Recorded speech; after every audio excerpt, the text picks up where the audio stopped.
Ready? I call the Village Board of Trustees meeting to order, June 19th. You all stand for the Pledge of Allegiance.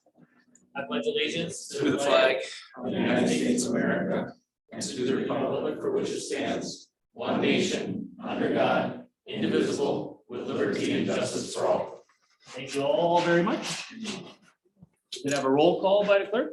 Maloney, Here. Sagami is excused. Cronin, Here. Ermeling, Hardinger, Here. Pincinot, Present. Wyland. All right, thank you. Public comments. Anybody online? Who's online? Who's the online duty today? Yep. Okay, anybody hands up or anything? Nope. Okay, anybody in the public?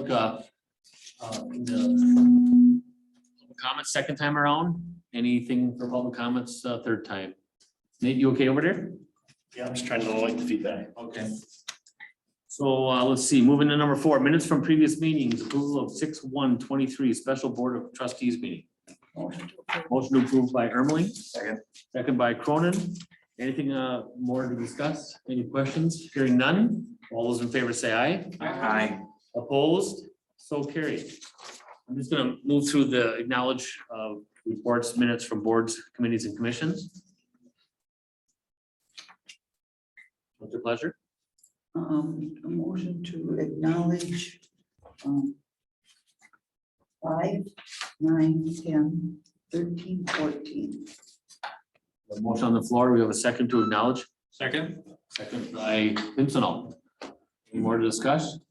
Hearing none. All those in favor say aye. Aye.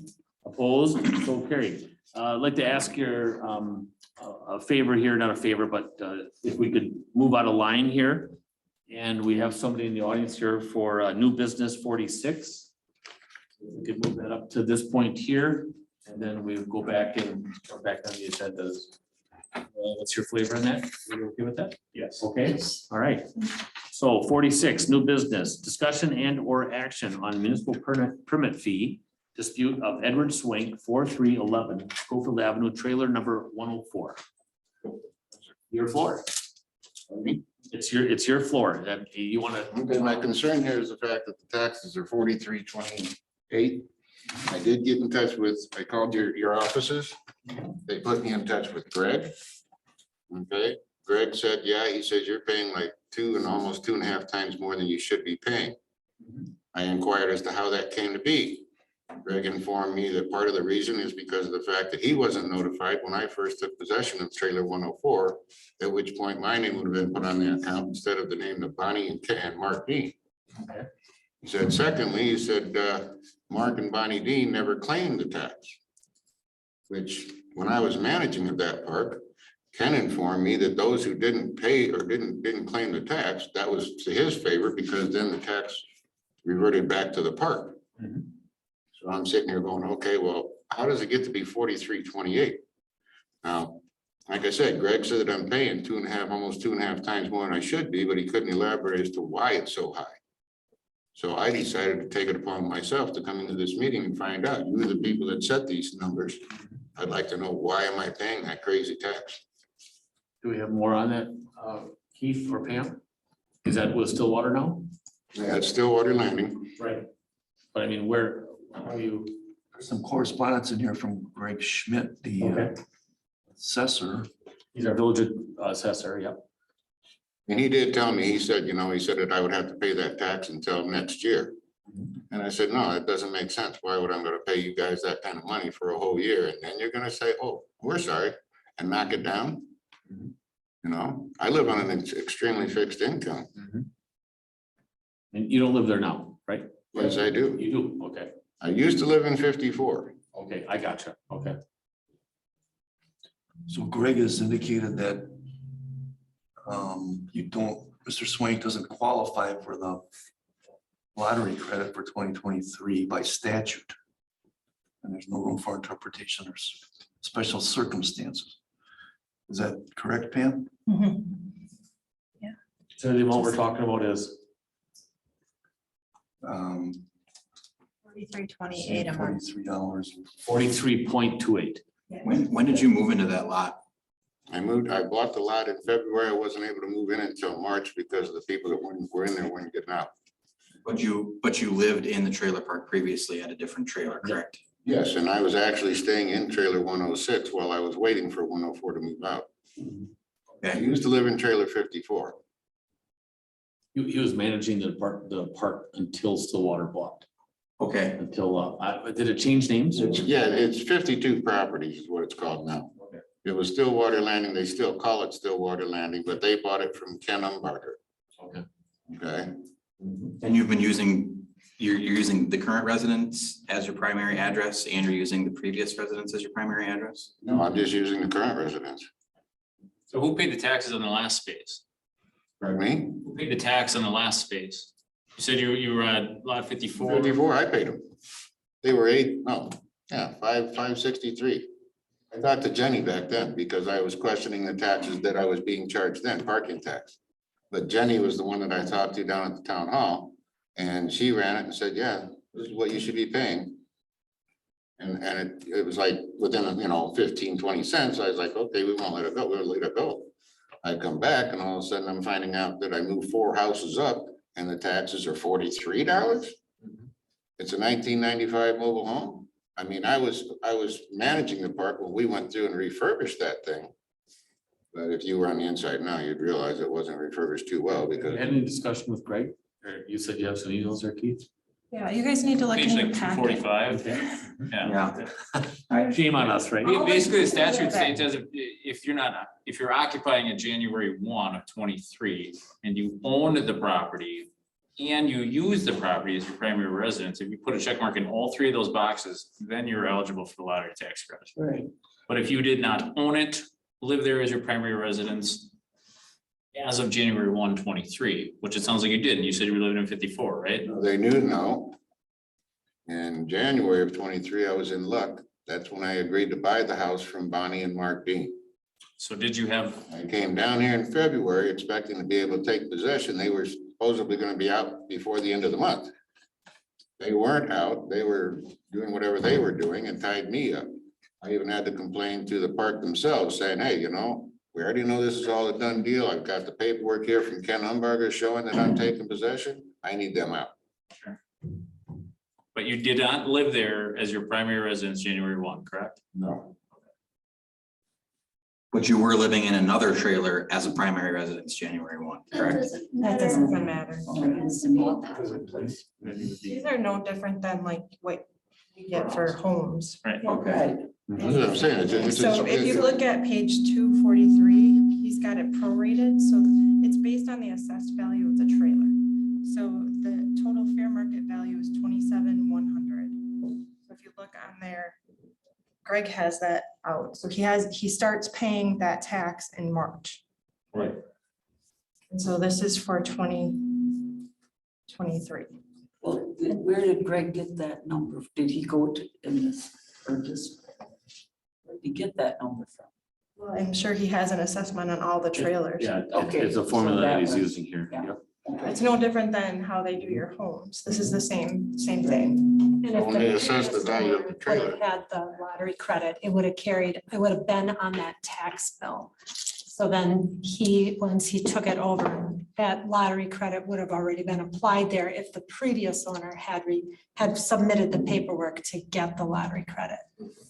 They did. They didn't. They must You can't not. own the property, and as this man said, as Jim said, you can't own the property that the trailer sits on. That belongs to the park.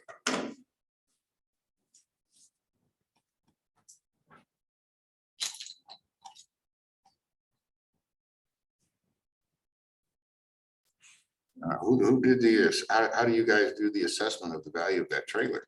Greg Schmidt does That's it. Greg Schmidt. By doing So- the outside though, you don't see the inside. So also, like tomorrow, he will be here for open book, so you can see what the assessed value of your property is. Every year, we have the open book, and we put those dates out there for the public where you can come in and speak with him about it. All right, He will then be I'll here have to do that. tomorrow. Yeah, because that's, you can't assess the value of that trailer at 27,000, because right now, if I wanted to try to flip it, I know I wouldn't get more than 15. And that's only because I was here to put the new siding and new roof on it. The people that lived in it trashed the inside. I've got at least $6,000 worth of damages. I've been working on the house since I got in there. Yeah, so the procedure for the assessed value is if you object to the assessed value, you come to the open book and discuss it with him, and there's parameters that you have to follow, but you can file an objection and take it to the board of review, but you have to follow, there's a booklet that, like a pamphlet for, to help homeowners understand how to object to their assessment. What is that tomorrow? It's a property guide for homeowners. It's open, what time is he here? 8 to noon and then 1 to 4:30, I believe. Can you make either that time, 8 to noon or 1 to, what'd you say, 4:30? Mhm. He's really easy to talk to. Yeah, like I said, I have spoken. He can explain stuff. Mhm. That plays into this entire thing because I'm amazed. I think he'll be able to help you probably the most here. Yes, I agree. If I'm not mistaken, and I hope he doesn't think, he can't change this year's. No, It's gotta be for next year. next year. Yep. Yeah, what? He He can't can't change change this this year's. year's, but he can change next year's. As I take over as a new homeowner, I still have to pay the taxes as it was assessed. And these guys, back when they moved in, right after it was refurbished. That's how anybody If is. he determines that there's a fault, that, you know, you were overcharged, he could lower it for next year to satisfy. But he can't do nothing this year. Not right now, he can't, but he could do a fix for next year. If he decides that. That's what he He'll finds. give you Yeah. the answers. He'll be able to help you more than I think we can right now. And then we can maybe move from there. I say, yeah, I mean, if you made it clear, you can't do nothing for a year, I'll go and meet with him and I'm sure I can. After him and I already spoken on this matter, I'm sure we'll work something out, but to know that I still gotta give you guys $40 a month for another whole year. On something that doesn't make sense. It doesn't make sense to me as the new home. What's the other number? Is it 43 and 0? 4328, Yeah, but I mean, is it, I what's think it? it's 22, 22? 27. Okay. 4328. 28. No, after the lottery tax credit is applied, then it goes to what? Yeah. It's on that page, like 260. Yeah, I just wonder what the other number, if that's applied to the lottery. Then how does that work when the people don't take advantage of the lottery credit and it reverts back to the park? I would almost say that it would start over fresh each year. $20 a month. Greg could help you. with that. Yeah. Why don't you grab that with Greg tomorrow and, I don't think you were eligible for the lottery. no. And if he was, it'd be 23 something, what'd you say? 2305. Yeah. Yeah, because what, you gotta own the land in order to get that. No, it's, No? Okay, so then he could, Just the he value. would be, if he doesn't have it now, he could get it for next year. that's correct, right? He has to complete the form. Yep. Yep. So here's the It thing. would be for you to go see the assessment. I understand that. Here's the thing. I'm 67 years old. I live on social security. I'm not allowed to file taxes. My income is tax-free, so therefore, when I try to file for any type of taxes, I'm not granted that. I'm told you can't do that.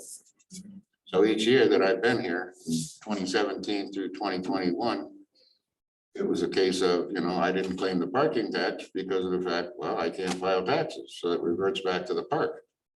My understanding was though that each year it starts fresh. I don't own the land, nobody can own the land, so I mean, it's the park's property. I can understand why it would revert back to them, but why should I get stuck paying the tab? for what they didn't do, somebody else didn't do. You know what I'm saying? That doesn't seem fair to me. What time do you think you're gonna be here tomorrow?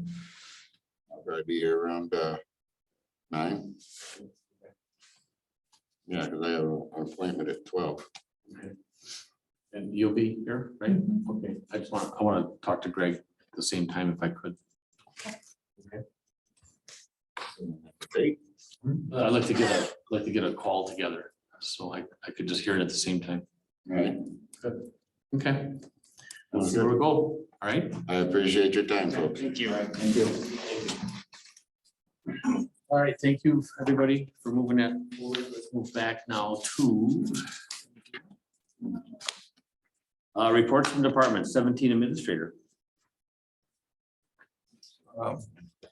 some on the building project last week on the concrete replacement along the west side of the building. Also some concrete that had been damaged by American asphalt. They're paving. And also the precast panels were sealed the week of June 5th. I think Nate's gonna report an update on the key cards. We got a few items on the public safety building later in the agenda. Got an update on the ARPA thing in the packet. I think it came in Friday morning. And then we can also talk about strategic plan later.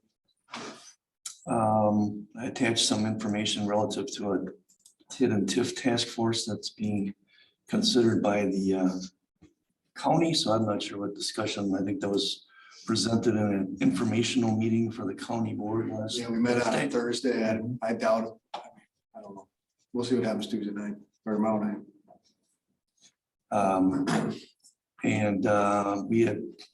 I put Project Timberwolf Development Agreement on the agenda, thinking we're gonna have the final agreement, but there's still a few details to be worked out. I'm told that they will be bringing it to the July meeting. Okay. So I think our proper action would be to postpone that to the July meeting then when we get there. And then, well, I'm also told we'll be informed of the tenant at that time as well, so.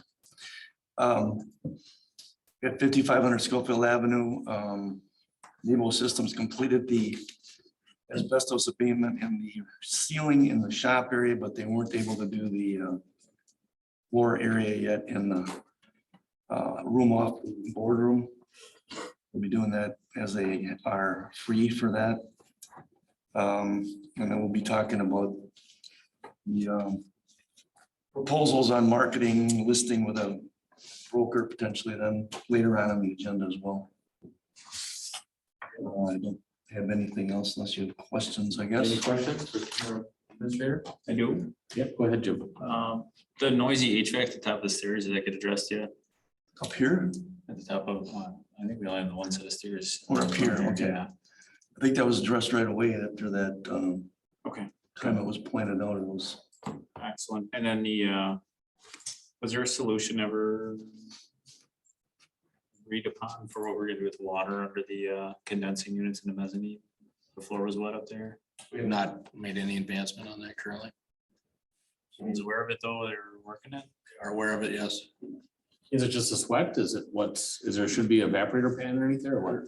Well, it's pooling right underneath the units, so long-term exposure to those legs of the units is gonna potentially cause a problem. Yeah, big time. So, I know, but normally, sometimes you'll see like a big evaporating pan. Yeah. And introduce heat to it and then, Yeah, just there's not- versus, I don't know what kind of volume of water is coming off of there. it's really intermittent. Some of it is pretty large. That concrete though is also absorbing some of that moisture as well. So, but it's definitely something that there's no drain anywhere near those C units. So, Is it, what about putting relief cuts in the concrete and then funneling it away from the sheen so it's not at least pooling underneath it in the meantime? well, no, it's long-term exposure. I mean, short-term, I don't think it's gonna be, an issue. It's just sweating because of the summer, but I mean, if we could just at least get the water away from the units, it's not, this might be an option. And there's, Squeegee would work better, yeah, but there's no air there either. Yeah. So it's, the units are set right on the concrete. It'd been something if they would have been put on pallets or maybe not pallets. but Standoffs. Something, Yeah, so they weren't Some directly kind on of, the concrete. 4-inch legs or something, just to get air. Can you formally make contact with CUNY or? Absolutely. Who is HVAC? Who put that in? Hooper, no, not Hooper, it was Comfort System, sorry. Hooper's the plumber. Let me see what it would cost to put at least standoffs underneath them.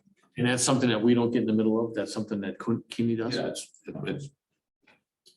Okay. Anything else? Okay, anything else? All right, we do these individually? Yes, so your pleasure on 17th? All right, how about clerk 18? Just what's in my packet. Anything more than what's in her packet? Anyone? You have a question? You do? What's the timeline for rolling out the employee highlight articles? So I was thinking maybe, so I know that you had suggested it be, or you had indicated that you'd like it quarterly. We put the first one out in April, so I was kind of thinking August. And then maybe like November, and then next year getting it on the cycle of 4. So it would be, I was gonna reach out to public safety for sure first to let them know. So I was kind of thinking at the end of this month, sending out an email and just kind of starting to get together articles and. So that's already on your radar. Yeah, I had on here, like, can we, just so you've got everybody out here and give them a deadline of, hey, I need it by this time, so you Yeah, can. and I want to start early because we're pretty busy, so Thank you. the earlier the better. All good? Okay.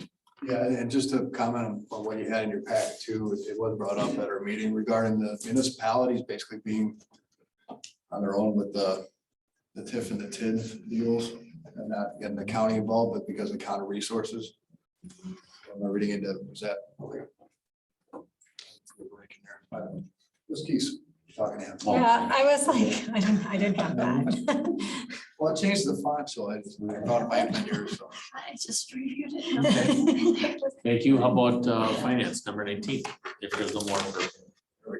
Okay. Nothing to add. Anything? Did we get a new contract signed with Cintas? I know we're looking at the other. That'd be a public works. Got a revised proposal from them. We also made contact with Aramark and asked about that. So we're waiting for Aramark to get us a number, so but we should have that at the July meeting. Perfect. Thank you. Good. Finance, number 19. Well, that's what we were. So now let's go to fire EMS, chief. Mickey. I have a report in the packet. We did have a fire last week on Deer Street. I know Deputy Chief Lang is working on potentially bringing that individual. I'm not sure if he'll bring them to this board or if we're gonna bring them to our safer board. But we had a neighbor that saved probably this person's house from a significant amount of damage and potentially even the life of this person. There was a fire burning on the outside of a structure that started from an electrical outlet or electrical fixture, I should say. The homeowner had no idea this fire was burning outside. It sounds like it was an elderly female, and the neighbor saw it, ran over with a fire extinguisher and was able to knock the fire down before we got there. So otherwise there would have been a fair amount of advancement of that fire before we arrived on scene. So we're working on that. We had a small fire at Walmart in Rib Mountain today. We're still one person short. We're working on getting that filled. And we worked with the city of Wausau last weekend. They had the air show at the downtown airport. They had kind of a last minute issue with covering standby for the air show. So we went and assisted them with that. And then this week, starting Wednesday, we will have an ambulance at Country Fest through Sunday morning for our annual standby for that event. Were you able to get that ambulance? Yes, Okay. we should see it in September. Okay, good. All right, it's definitely a hard time to get ambulances right now, so pretty wild. All right, any more for chief? Thank you. Anyone? No. 21, Park and Rec. I did have a report in the packet, and I'm not sure if I touched on it. I have a meeting with a playground consultant tomorrow who went and assessed all of our play structures. He'll actually have some renderings and cost estimates for our play structures for the future. And I'll be meeting with him at 11 tomorrow. I think I touched base on pretty much everything else. There was a BC Everest Youth Baseball tournament over the weekend. There's 14 teams. And the pool was busy, so it was very busy at the park over the weekend.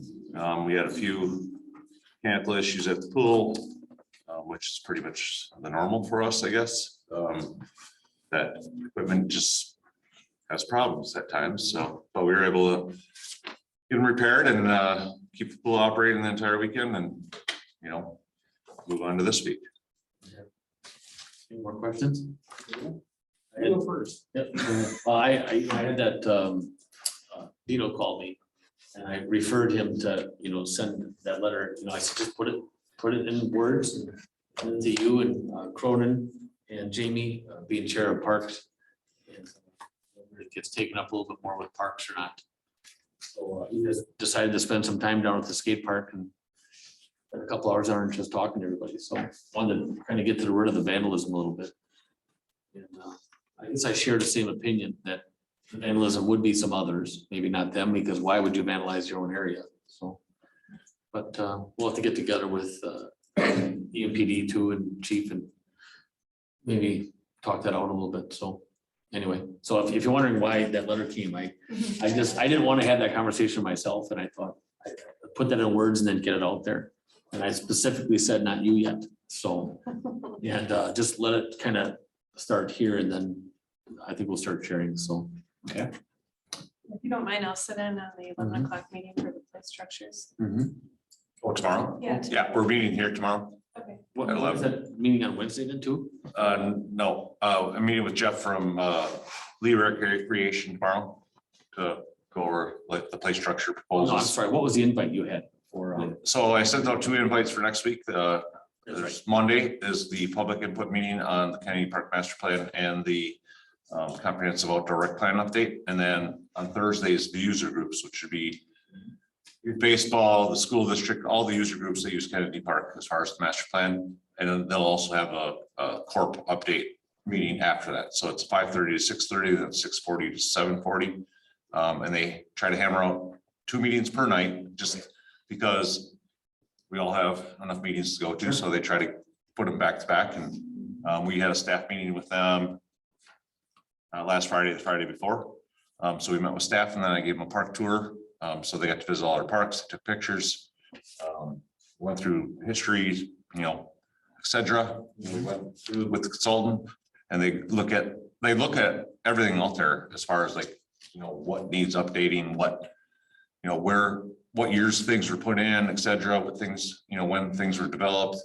Because we were huge in the 90s. I mean, our development, most of our parks were developed in the 90s. So, and they're the rep for Burke, which is Maine Fond du Lac. So this is all, just to refresh everybody, this is the steps that we take to get to the end for this. For this process, yeah. Right. Okay. Yeah. And then they work with Omnia, which is basically the same item we use for like Cintas. So you actually get the best price you possibly can based on that contract. And we've been with Omnia since 2012. And they actually reached out to me because our previous Omnia rep was not very active with us. So they have somebody new, and she's very excited to like have us start utilizing some of the other contracts that are out there, because all the companies that they represent, and see if there's other things that we can purchase at a reduced price. Okay. So. And then the corner with the buildings, is that gonna come out of the park committee? Or is that gonna come out of the study? That'll come out of the planning process for sure. If that's. So we have a well house there and then some storage buildings, right? Yeah, well house, you got Kennedy Hall with our previous offices, the shop, and then the Warming House.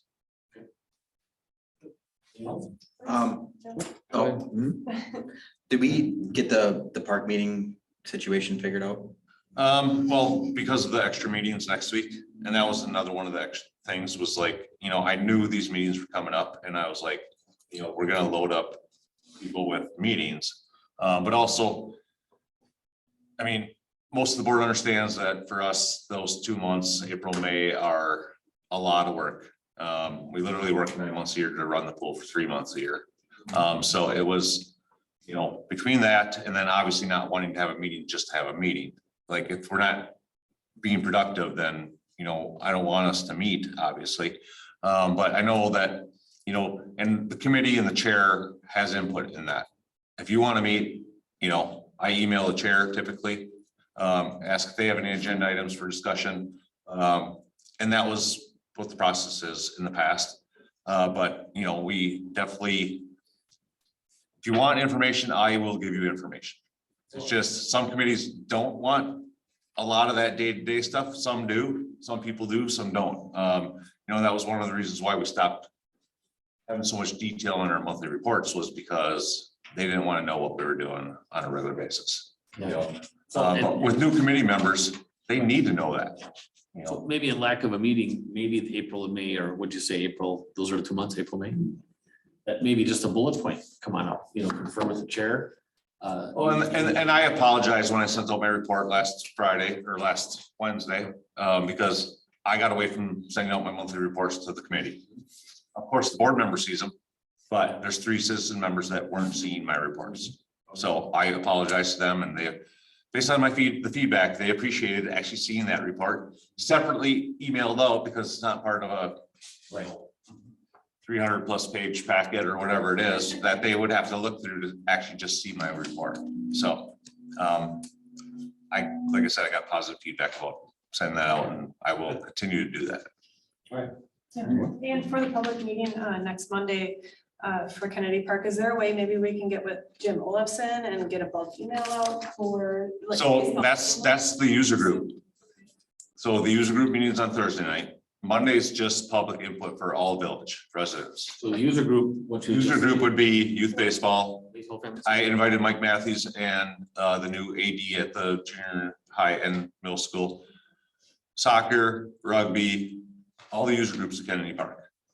So, and I encourage Jimmy, Roman, Michael, other board members to invite anybody they feel like would have input for those groups, because I don't know all of them. I know the ones that have been in the league a long time, because I was in the league for 10 years, up until 2 years ago. So any of the new members. Getting the families involved, like the public. and Right. Making sure they know about it so that they can put in, their ideas and concerns. Yep. Dovetail the 3 citizen members of the park too. So if they want to come to those meetings. They're aware of all of those. I sent them both meeting invites if they're interested in attending both. And I know I got responses from some of the committee members that, accepted the calendar invites. So the committee is invited to both. But we're trying to keep the user groups versus the public separate, just because that's, and I'm not saying the public doesn't use it. It's just they use it differently. Okay. Any more? Just that I got a apology too, because I was answering the email and all of a sudden my light went off in my head that I was not chair of the committee anymore. And so I emailed him and I said, okay, well, I mean, what I said to him was correct, but I said, I just remembered I'm not chair anymore, contact, you or whatever. Then he was mad because he wasn't told that I wasn't chair anymore. So that's where This has been a tough transition. the notices were sent It's out. just been a real tough transition here. I don't understand it. I've been Well, here they 4 or got 5 times and. That after that, then they sent out all the notices. to the committee. Yeah, but we've never done that. We've never No. sent those out. And this is just beyond me that it's had this much controversy, so. Okay. Well, But it's good. And some of that is the orientation process. In the past with new members, didn't matter what it was. I would send them, the corp so they could review that, the Eau Claire River Water Trail Plan. And I didn't do it. Like, it just, I don't know if it was just my oversight or, we added a new member and I should have sent it to her so she could review the plans we currently have in place. And I don't know if they're, each director does to some extent orientate the new members just so they're aware of what's going on within their committee if they're new to it. So I admit that I didn't do it and I can send them to Jamie for sure. So. All right. I received your email. Sean, is there any, with all the work that was performed in the pool, have you noticed any leaks or any issues? We've been running for a couple of weeks now. We've been monitoring the water meter daily and we're having no issues with leaks right now. So no, everything's been fine. I mean, we had some kids that pulled a little stunt on us like a couple days in, which freaked us out a little bit. So they must have filled their pockets up with sand and they rolled the slide down. They filled their pockets up with sand. They rolled the slide down. So the next morning I came in and the slide is covered in sand. And I'm like, we got a leak again. Are you kidding me? We cleaned up the sand, we ran it. We're like, nope, it was just some kids pulling a stunt, like literally like, I have a picture of it and it is crazy how much sand they hauled up that slide. No, those gotta be kids that know what they're doing, and I think those were Michael's kids. I think they knew to get your goat, so. Mission accomplished. I did do a little bit, but you might find out. I mean, we got the kids that roll in the sand and then jump in the pool, but they literally had to carry it up to the 37-foot slide tower with it in their pockets because the runout slide doesn't go into the pool. So it stayed in the runout portion. So the next morning it was dry and we had ripples of sand in there. And I was like, Are you kidding me? I can just see the new notice, all swimsuits have no pockets.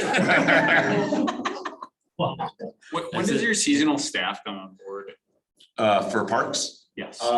Typically, depending on their age group, obviously. In the past, we've had college age, so you're like mid-May typically. This year we have a recent high school graduate, so she didn't start till early June. And we also have a current teacher, so he wasn't able to start till after school was closed too. So ideally, we'd like to get a mixture and mostly college age, just because they can come sooner, because we have that transition time, which is tough, you know? And that's just what I was getting at was, it seems like, well, it is a pile of work that goes into getting the pool open in April and May. And if you could get those guys or gals here in April or May. Right. Spread that out, but And, is there any way to do that? And we, I mean, we're definitely at a disadvantage this year, because last year we had a 4th year and 5th year employee, both college age. They knew what they were doing, they come in and we can keep up a lot better, because we don't have to do any training, like literally they walk in the door and they know where everything is, they know how to do everything. But when you lose those long-term seasonals and you're starting with fresh ones, fortunately we have last year's Schofield seasonal and last year's Cornwall seasonal. So they came in with actually some experience, just not knowing our system or our area. So we have an older person that's a teacher at Stevens Point for 16 years, which is new for us. But it's definitely, he's came into the team very well. And then we have an 18-year-old also, so. Then the last thing is the vandalism. Is that only at Kennedy? I know you talked about there's vandalism Mocular and you were gonna get into these time blocks. This year's pretty much just been Kennedy. And Time blocks, did that go anywhere? well, we talked about the time locks along with the security camera system. Well, I don't think cameras are gonna stop anyone. You'll see who painted it or broke it, Well, they kind of go hand in hand just because of technology. So for now, if we don't spend the money to get the Wi-Fi and the electricity to these bathrooms for cameras, then I'm assuming we're not gonna spend that money to get time locks on it. Sure. You know, we brought a proposal with all that to increase some of the extra cameras at Kennedy, expand it. We are expanding it, but not to the extent where we're covering the bathrooms, the shelter area. We need electricity to the bathrooms, no electricity there. So we're limited without making that investment, because we only have 2 bathroom facilities that actually have electricity and the other 5 don't. So, I mean, it's a huge investment, you know, time locks, just some like a manual timer. We just need electricity. Sounds like a good topic for the committee. Yep. Okay, moving on. Yep, planning development, 22, Jen. I don't have anything additional. Give all your time to Park and Rec. That's all your time for. Thank you. Any questions for planning development? Hearing none, moving on, 22, please. Just a staffing update. We did get additional staff today. We hired Austin Valenta, who started today. He's had some experience from the city of Portage. Staffing becomes our major issue. We had one eliminated from our background that was supposed to start today. We found something at the end, so that was kind of heartening. And then we have another one leaving, another staff member leaving to go teach at the tech. So to where? Teach at the tech. Okay, all right. So that was our community resource officer. So with our staffing levels, I don't know how much we're going to be committed to any public events this summer. Is that Eric? Yeah. Okay. So he can leave with equal or same pay or more pay with 12 less weeks a year. We moved him to nights and it didn't go well for his family because of our staffing issues. So he left for that opportunity. So really, we've only been full staffed one summer since 2017. Right now we're working with 25 officers. Example for today, we had an officer that had a 2-hour meeting, so we had 2 on the road for several hours, and that's it. That's the staffing level from Marathon City. Yeah, it is. 2. So it's going to be a topic brought up at joint finance for sure. Okay. You have that scheduled yet? No, I'm waiting for the audit to complete, so we don't have to have multiple meetings. So. No. All right, thank you. 24 Public Works, Michael. It's just touch on a few highlights. Northwestern Avenue up here is done. There's a few punch list items that should be finished up this week, and then all the through traffic or barricades will be removed. And then Weston Avenue is underway, so between Ryan and Jay, I guess preferably avoid that area if you can. But it is, it will be paved for the most part still from Jay to Zinzer until about mid-August, when they'll finish from Ryan to Zinzer and then switch over that way. Unless you have other questions. It's the one thing, the Ross Avenue project, Milton had asked me questions from River Bend to Paul's out past like Mock Miller Park. Where it's, I think it's about 60% in the town, 40% in the village of Weston.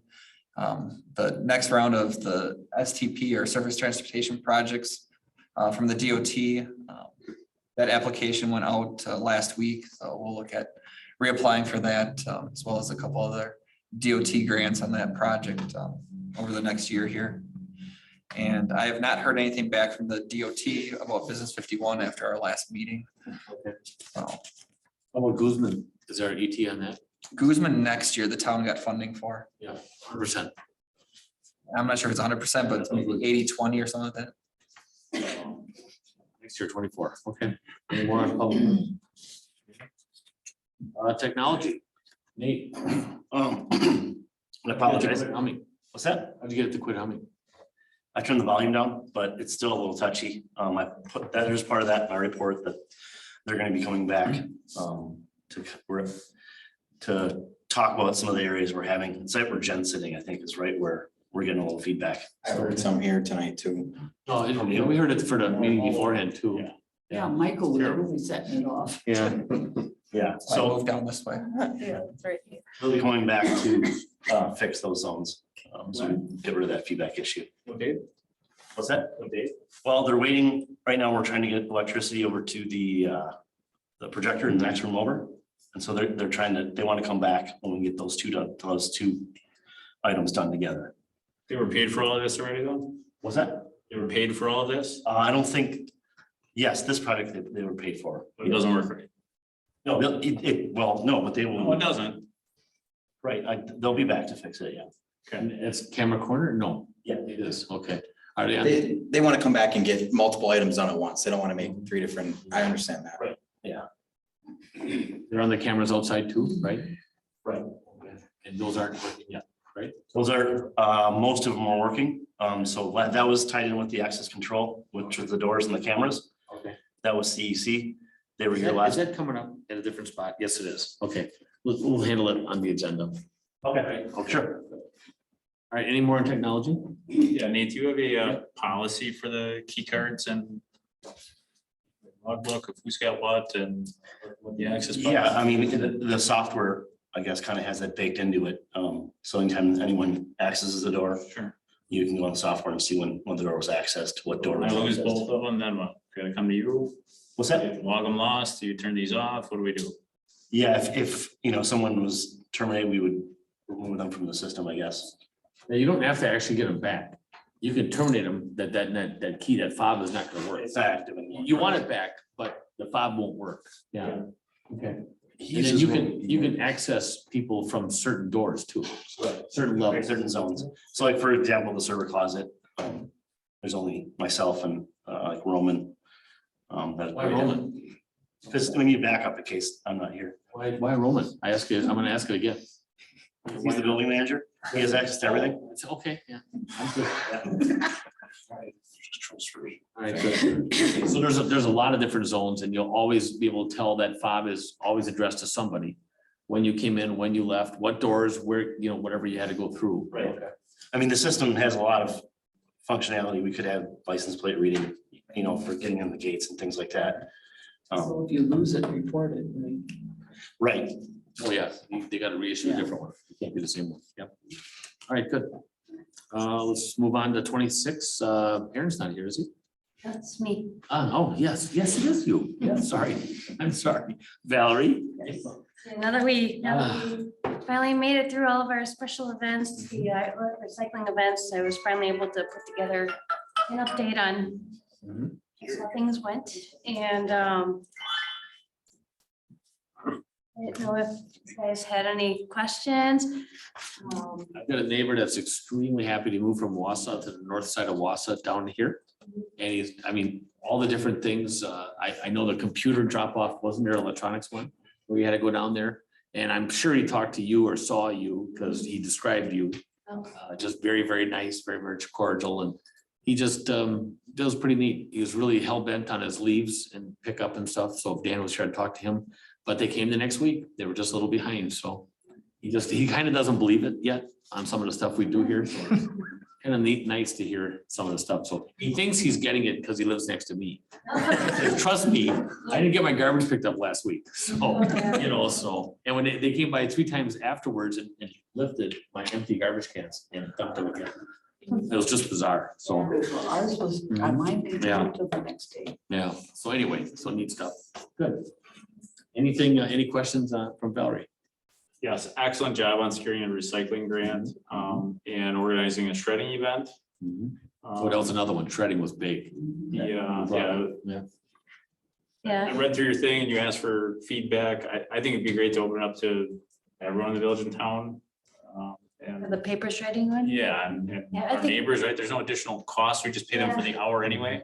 I was thinking that there was gonna be an extra fee based on like how many trucks, but it was just a flat fee per hour, so it'd be better, would be. Be a good neighbor to just Yeah. shred everybody's stuff since we're paying them for 4 hours anyways, right? Yeah, and I just know that I felt bad because a lot of the residents from Berkshire Highlands were calling me, asking if they could bring their papers here. And I'm like, I'm sorry, but you don't pay into the special fee, so you're not eligible. And so when I reached out to the manager of Berkshire Highlands and I connected her with Cindy from IRO, hoping that they could work something out. And the gal from Berkshire Highlands, they want to do it. It's like, you've got all these residents that want a place, a safe place to get rid of their papers. And they're not willing to do it, so. But next year we can invite them down and go. Yeah, good. Oh, that'll be a nice treat. Yeah, same thing with the electronics recycling. I think that's a great idea. And that there's no additional cost to have other people come in either, right? You just pay per unit, right? I think our bulk item drop off is good as it is. Bring it here. Good. Anything else? All right, now, motion. Motion to approve reports 17, 18, 19, 20, 21, 12 through 26. Motion by Ermeling. Second by? Second. Cronin. Any more discussion? Hearing none. All those in favor say aye. Aye. Opposed? So carried. Absolutely guaranteed the longest we've ever taken through reports. Work product transmittals 27, acknowledge May building permits. What's your pleasure? I move to acknowledge items number 27, 28, and 29. Second. By Cronin, second by Pincinel. Any more in the discussion? Hearing none. All those in favor say aye. Aye. Opposed? So carried. Consent agenda. We gotta pull a few things out. I think we should almost just take these individually. To be Okay. honest. 31, approve vouchers, check numbers 59424 59656 and 90109 to 90112. Motion to approve. Motion to approve by Cronin, Second. second by Pincinel. Any more in discussion? Hearing none? Yes, I did. What? Somebody ever tell me why we paid a penalty? What? We paid a penalty on one of the bills.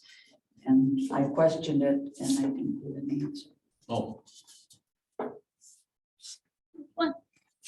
Just told me you asked about. I was trying to remember what the name of what the check was for. I had it all written down on my, and then when I emailed it, it was. I don't think you emailed me, so I didn't see it. you just sent to one person? I mean, you just Yeah, sent it to me. I sent it to Song. And Okay. it was it was like the $18 penalty. And I said, was this something that was not our, our fault? But just I was concerned because there for a while, we were getting a lot of penalties. And I didn't want that to start up again. I don't remember approving anything, so I cannot say offhand. Okay, well, that's So we're fine. good to I'm that, not good. gonna- Okay. So that was approved? That was approved. Yeah, that was all right. I wasn't gonna hold up the check. Okay, 32, renewal of Class Class A beer and liquor, Class B beer and liquor, Class B beer licenses, Class B beer and liquor reserve, and Class C wine licenses for 2023, 2024 term. Request to pull Wasabi Liquor and Dollar General license from the consent agenda and approve all remaining licenses as the clerk department has listed. By Pincinel, Second. second by Wyland.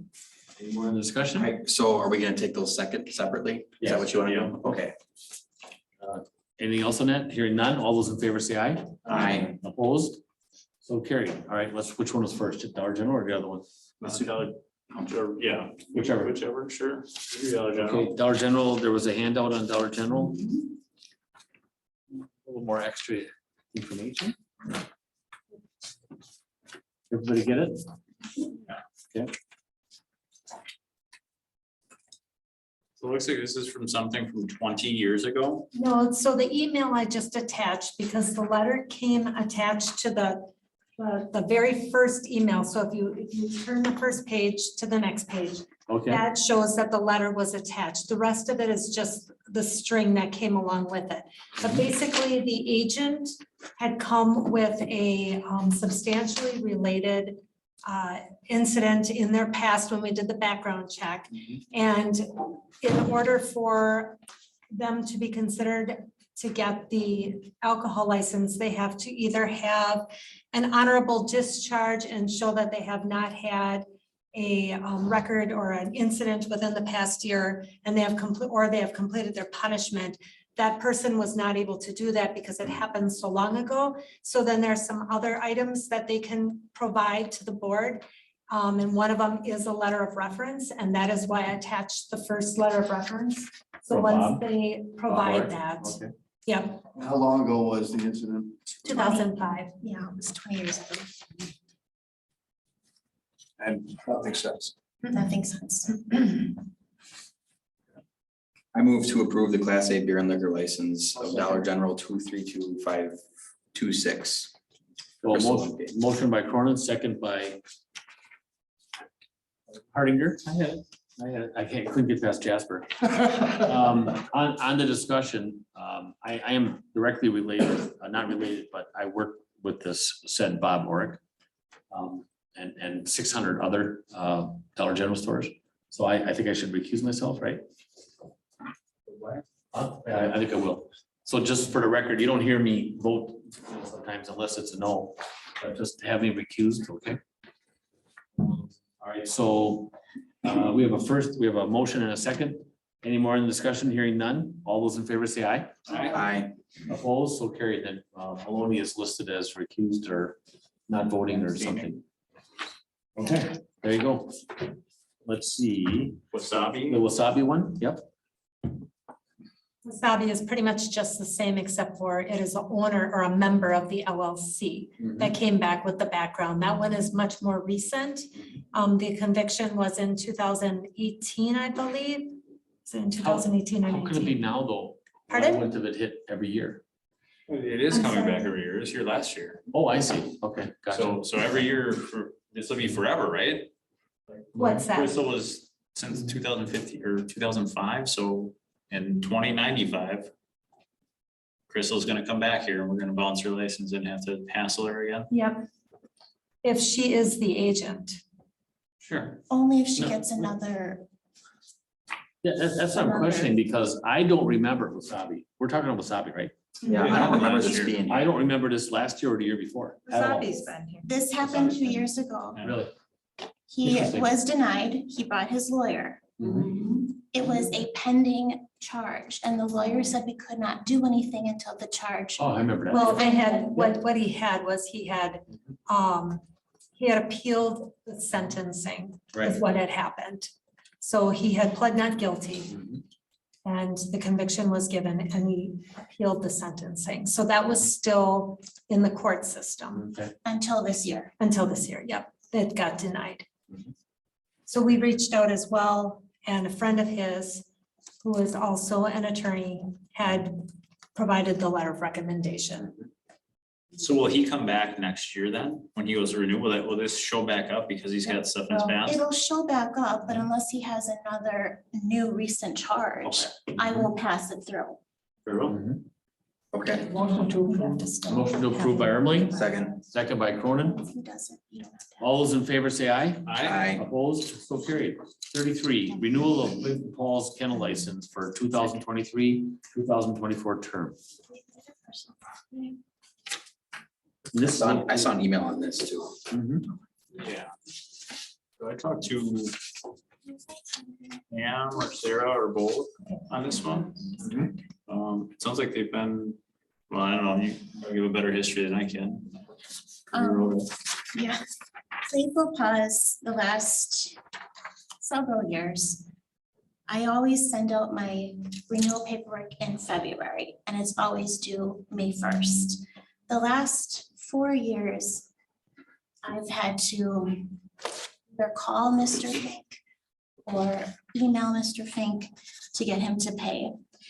2020, he paid in the end of May, which was still within the time period that I could get it onto the board for approval before the end of the license period. This year, he hasn't paid yet. And last year, it was like just under the wire. I was able to get it onto the board for June. We're talking what, $150? We are talking about $150. And so, and no answer to emails, no answer to. He left, I Voicemail. left a message on his personal phone. It said Michael Fink, so I knew I had the right phone number. I did tell him the urgency of the payment, that he could not have a license by the end of this month if he does not pay. Mhm. And I did not get any response. I would just deny it until he pays. Or make the approval contingent on the payment. Which is what Because I, remember, if he pays on like the 30th of the month, Right, then he's paid before it's expired. okay. And then he would have to, Yeah, I he'd guess have to that's wait, what then I'm he would saying. actually be operating without a license up until our next board meeting. Right, well, he wouldn't be operating. Well, it doesn't happen that fast, right, Clay? I'm guessing that doesn't happen that fast. So he would be, Get him out. yeah, I mean, by the time we would contact you, I mean, I'm not saying because of your department, it just, things just don't happen that fast. So what's, Not on what's this, your no. recommendation? How many months does it go without paying? He should pay before, it should be June contingent. 30th, yeah. Contingent on- And then if he hasn't paid by the end of his licensing terms, then he doesn't have a license. I move to approve the renewal of the Playful Paws kennel license contingent on payment of $150 by June 30th for the 2023 to 2024 licensing term. Motion by Cronin, Second. second by Ermeling. Any more in the discussion? Is it by June 30 or May 30? June June 30th. 30th. June 30th. Carry on. Hearing no other discussion, all those in favor say aye. Aye. Opposed, so carried. What's the address of that? Of kennel, of the. Is that right by Quick Trip? Yes. Yeah, yeah, okay, all right. 4111. Okay. Sweet. Yep. All right, let's see here, 34, renewal of commercial animal establishment license for the Family Patch Inc. DBA Hello Puppies for the 23-24 term. That's the one that's located next to the old, yeah, Subway, yep. Subway, yeah. Okay, in between there. Oh. It's the new one, it's only a year old, and it used to be the vendor's building, and now it's Jesse Wolhofer or something, yeah. So just so we know what we're talking about. Wow, what's your pleasure? I'll make a motion to approve items number 34 and 35 concurrently. Motion by Cronin, Second. second by Hardinger. Any more in discussion? Hearing none, all those in favor say aye. Aye. Opposed, so carried.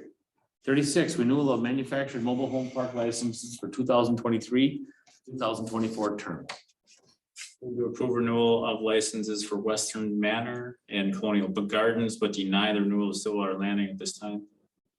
Motion by Pincinel, Second. second by Cronin. Any more in discussion? Yeah, if we don't. What is your, I mean, other than it's not kept up, which is not surprising, but if we deny it, he cannot operate. We have to start some form of process from the many meetings we've had and basically promises that things were gonna happen. Yeah. I've been going through there for probably 12 weeks straight, and we met with them first of last year to first of the year prior. And it some of it was kind of divide and conquer, and it had the board a little messed up, especially me. Nah, not anymore. No, there's nothing happening. When does your I was license gonna expire? say, Roman been through that whole process before when we had this. Yeah, so if you choose to deny the license, I did not submit a complaint to the clerk. I just gave her the documentation of what our situation was. So the way chapter 46 reads, the manufactured home park chapter, either myself or the chief of police needs to submit a complaint to the clerk about the park, as opposed to just the informal documentation of inspections that we've conducted. So if that's the route you want to go, then that's, per the chapter 46, that's. Is there, I'm not trying to beat anybody up here. Is there a reason that a complaint wasn't submitted? Other than the fact that it's absolutely horrible in there. I mean, it's disgusting. I truthfully, I wanted to present the information to the board and understand what the board's wishes were before I submitted a complaint. In defense of Roman, our inspector, I mean, he hasn't had the best, like with me. So I was definitely spun around here on this, and I was hoodwinked. I'm not, I've apologized enough, and I took a different direction. And I know, but it's the truth, and I would be a little gun shy if I was Roman. Or I'd call you and say, hey, knucklehead, what are you gonna do this time, to me? So. So we don't want to let I guess, can we approve it for 30 days contingent on them getting a written action plan in? You can, it's entirely up to you. Deny right now, and it just is what it is, but we need some action. And not, we need, instead of promises and under delivering, we need. Well, I guess my question is, the next board meeting is until the middle of July. So what happens to all the residents? in Nothing's that gonna trailer happen. park? Nothing's gonna happen. Okay. Nothing. There's a whole hearing process, and some of us have been through that before with this park. It's the simplest things of driving in, and garbage is everywhere. And it's not the residents' fault. There's supposed to be someone there. Every time we've had discussions, it's, there's someone there. They can just go talk to them. Why wasn't he called? Why wasn't he called? I mean, my God, I went through there, and I can't believe it. I just can't believe it, and They took out the homes last year, the end of last year, and there's at least 6 or 7 more that need to come out. That are. There's a lot of them. And there's a bunch of trash. Those are just abandoned ones. Yeah. There's a bunch of trash and remnants left from Yeah, tearing those down. they never called for final inspections, and they never cleaned the sites. Well, Those ones in that my they- feeling, it's almost like it's intentional to get that vacant and sell it for more. I don't know. I don't know what the end game is. But there is nothing happening there, and we probably can't take nothing from the public on this. So this is really a board talk right here, so I would, yes, no? I think. I guess we probably do live there. This is not a hearing, that you No, were it's not. talking about renewing a license. Right, it's just a license. Suppose it's, Hands up, yes or no? well, I think it's up to you as chair. A What's quick the rest of the comment, board think? a quick, yeah, okay, what's the rest of the board? Comments from somebody that lives there?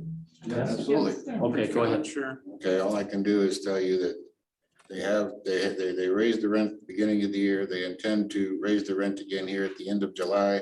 And they're telling all of us that they're planning on bringing 30 mobile homes. So that's something you consider. I do live there. I'm not in favor of you guys closing that park because I live there and there's a bunch of good people that do live there that shouldn't have to endure this. Agree with you. But at the same token, I mean, you guys have to do what you have to do because obviously with all the complaining we're doing to these people, they're still not lifting a finger to do nothing. We heard last year that they There's were people bringing that have porches full of furniture, and refrigerators, and cars and trailers all over the yards. And we all know that's not supposed to be. And yet you can talk to these guys till you're blue in the face and they say, oh yeah, we're taking care of it, and nothing happens. Well, we heard that last year. We had lunch and they were gonna bring in some mobile. If their intent is to bring in 30 mobile homes, these things don't cost $35,000 anymore. They're upwards of $100,000 a piece now. Even if you buy them in bulk, the capital outlay for that is that's large, and they can't even fill potholes. Right. Yeah. Potholes, you will lose a small vehicle in there. I know. They did tell us that they were gonna be fixing the roadways as you come in the main road, all the way to the back, straight back to where the curve goes up the back row. And then they said they were gonna fix the front row halfway up to where it turns into the middle. Which on the front row, the worst damage is just beyond that anyway. Okay. Mr. President, motion on the floor. Yep, motion on the floor. We have a motion and a second. Any more discussion? Hearing none. All those in favor say aye. Aye. Opposed? So carried. Thank you. Thank you. All right. Put a light under them. Yes, we will. I didn't realize you were waiting for that. It's like, yeah, that board. That's okay. Yeah, all right. We'll see you tomorrow. All right, thank you. Let's see, that was 36. 38, ordinance 23-0012, an ordinance to create section 34.217, title maintenance and testing. With pleasure. Motion to approve by Ermeling. Second. Anything on the discussion? Yes. Yeah, go ahead, Jim. Paragraph 3. Is there any reason why records have to be maintained by the building owner? I talked to you a little bit on this already, Chief. It sounds like this is. Like your intent is not to change what we're doing right now, but just to enforce what's there. So there are requirements for records to be there of testing that occurred when, say, Marty goes in to do an inspection of a sprinkler system, there has to be testing hanging on the sprinkler system to show that it was tested, documentation from that testing company. So is this just for sprinkler though? It says. Well, it'd be for sprinklers, fire doors. The only thing that he wouldn't need lighting or exit lightings would not require. Those don't have it, but extinguishers do. Yeah. You'd have your Yeah. date rating on there. Yep. And the standpipe system. Sandpipes would have it also. And just real quick here, Berkshire Highlands is metered, is Sprinkled, but it does not have standpipes. Right, okay, okay. Well, it's at least, yeah. Good. Okay. Track, okay, so we have a motion and a second. We have discussion. Any more? Hearing none. All those in favor say aye. Aye. Opposed? So carried. Resolutions. Resolution 2023-011. A resolution to approve the compliance maintenance annual report, CMAR, for Weston Sewer Utility and submit to the Wisconsin Department of Natural Resources. Approved by Pincinel. Second. Second by Hardinger. Sure. On the discussion. Hearing none. All those in favor say aye. Aye. Opposed? So carried. 40, resolution 2023-012. A resolution authorizing hiring of a prosecutor. Approve. By Pincinel. Second. Second by Cronin. All those, anything else on discussion? Where are we getting the money for it? There now. So this is just it's already in place. This is just to satisfy an audit regarding our time system, which has driver's license information and criminal history information that the prosecutor for the Everett Metro Municipal Court has to have access to prosecute cases. It's been so outdated and each one has assigned a number. So just cleaning up what we've been doing and make it more official. It's just a resolution. I just want, because well. Okay. Anything else? Hearing none. All those in favor say aye. Aye. Opposed? So carried. 41, resolution 2023-013. A resolution declaring official intent to reimburse expenditures from proceeds of borrowing. Motion to approve, and then I got questions. Motion to approve by Ermeling, Second. second by Pincinel. On the question. Okay, Want to explain it? So this is a resolution that has to be passed as part of the safe drinking water loan application for the wells 3 and 4 PFAS treatment. So essentially it's saying if we receive funding from the state of Wisconsin for the project, we will reimburse ourselves for any borrow we do ahead of time to pay for it. Just the amount of fillings in his mouth. Yeah. When Mike opens his mouth, he was doing it on the other meeting too, and that humming goes on. I just had a couple of inquisitive looks from over here.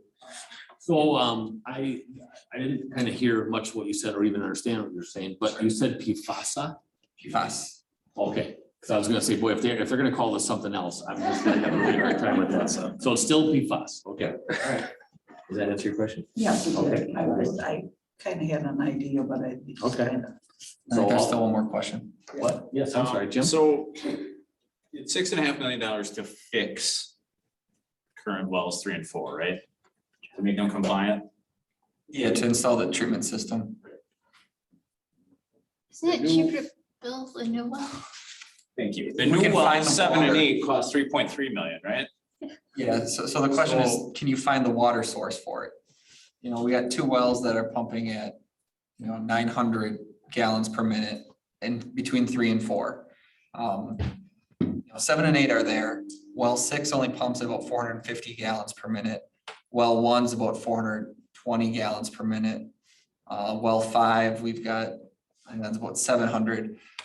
So the overall capacity that those 2 wells have is, before these 2 wells existed, those 2 wells were probably, 75% of our capacity. Sure. 3 and 4. 3 and 4. What are 7 and 8 gonna pump? So they're each rated at 900. But the reasoning, the justification for being able to install 7 and 8 is that our capacity or our need for the water. We're getting to a point where the DNR requires you to make sure you've got sufficient capacity to meet your maximum day demands and, so you don't run out of water. So, if we were to look at shutting those down indefinitely, we'd have to quickly try to figure out where we are getting water from. That was my question though. If 2 new wells are $3.3 million. Yep. And to treat these is more than double that. Can you look for wells 9 and 10? And make those work for $3.5 million and save $3 million? I mean, that's kind of a lot of money, How do you right? find water? How do you 10 years, determine where the maybe. water is? In 10 years, we could find them. I don't know, maybe they'd be way out along the river valley somewhere. Why would we have to wait 10 years? Like the water should exist now, no? It takes that long to find a well site. You gotta do test pumping, you gotta do a hydrogeological study, go through all kinds of permitting. Maybe I'm exaggerating Sure. 10 years, but it's a long process. Yeah, To find the volume of water. Correct. to be able to pump. Yeah. It I did doesn't- not know that. Once you start getting out of the urbanized area here along the river valleys, you're gonna get out into the areas where you got shallow bedrock and you're not gonna find an aquifer, you're not gonna find water. Okay. We're starting to talk about that with Marathon County Planning Organization, and that we need to start looking at this more regionally, more area wide. Because could we be just robbing from somebody else as well? Well, you have Technically? land uses that are preventing you from locating a well like wherever you may want to. And then So- getting the mains and the other infrastructure out there too, so if you find a spot You're 2 gonna go miles away. 7 miles that way, by the time you pay for the main there. Got it. Understood. I know a guy in Hatley that with a really nice stick and shaving. I swear to God. That's what Josh said. I saw him do it twice and it just cost me a bottle of bourbon and beer. I've never seen nothing like it in my life. So, I mean, I guess also on there, as part of the emerging contaminants funding for PFAS, we are guaranteed $500,000 grant. And then we're looking at potentially another 1.6 million, so, the net cost ends up being about a little over 4 million, which is I think better than 6. Good question. So like 25% of a municipal center though, right? I mean, that's a lot of money. It's a lot of money, but Okay. So are we through that one? We got a vote. Okay. All those in favor say aye. Aye. Opposed? So carried. Unfinished business, 42, update and possible action on American Rescue Plan ARPA funds. That's just a placeholder? Well, to a degree, I guess we have $1,445,000 that's kind of unspoken for right now. I'll take it. You can't hire, No. but you can put it towards parks. Parks, I don't know, capital projects, whatever. I Or guess parks, or parks. Yeah, parks. Capital, what's gonna be the lasting vision that people see?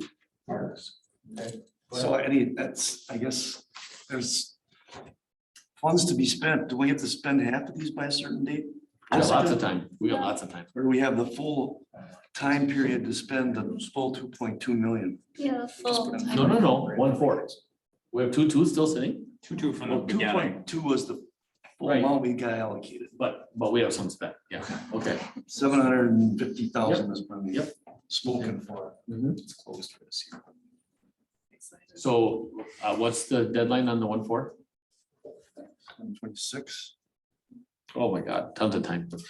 I will say there's one thing on here that I see we haven't expended anything for yet, which is item number 10, the organizational study. Where are we at with that? I do think that would probably be a good idea. That's Oh, only, you're actually looking it's only at- put in there as a suggestion. It's not been really. Right.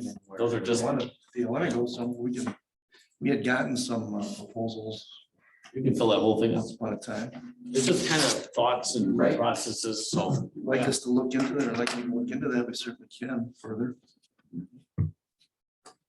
Okay, so placeholder? Do we go? Thank you for updating, Nick. Yep, thank you. That was nice. You are That was nice so of you to say willing, that. yes. That was very nice of you. Thank you. I should have said that.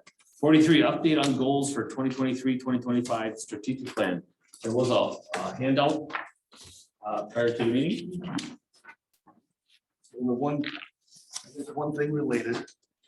So like, I would spend more time, I should have been the website page up. I tried to. It is updated with the current strategic plan and then the results of the community survey and focus groups that was presented by Corey at our workshop in November last year. And then the strategic plan summary, which I guess I'll also refer to as an action plan outline. I highlighted on this page that's titled strategic plan summary, the things that are probably more, things that we have probably highlighted as things to work on immediately or this year. So that's the reason those are highlighted. And then behind that, I have, there's components, I think, of these things. They're not just all, an individual effort. These kind of go in order. Anything in the energized workforce is in this outcomes of priority number 1, and then so forth as you go through innovative service delivery. And you can see some of the, what I would say are the components of some of these items in the strategic plan. So this is really more of an exercise that I'm trying to go through with staff. I guess if you have any things you want to add to it, I just heard one tonight again. I forgot about the employee spotlights and our community engagement piece. So that's something that should be added in there. I think these are all things that are helping us to get more engaged with the community. They weren't necessarily all identified as such in the strategic plan itself, but those are all part of making it better, improving upon it as we go. So I don't know what more really want to talk about tonight on this, but want to get this in a better, more refined version as we go forward. So, Director Wodowski. Yes. Considering our last meeting, as a piece you guys, your department is trying to write, capture some of that. Not only for reference material, but capture the experience that your people have before that transition period comes up. Yeah.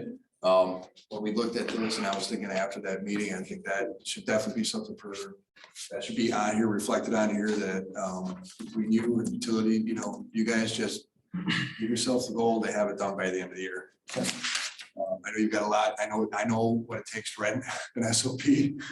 But I know that you've got a lot of reference material there, and I know that we've got a lot of busy things coming up here in the summer, but just allocate a percentage of your time on a monthly basis, and then when things kind of sit down, hopefully a little bit in the fall, regroup, but if it at least, you know, maybe not for this board meeting, but for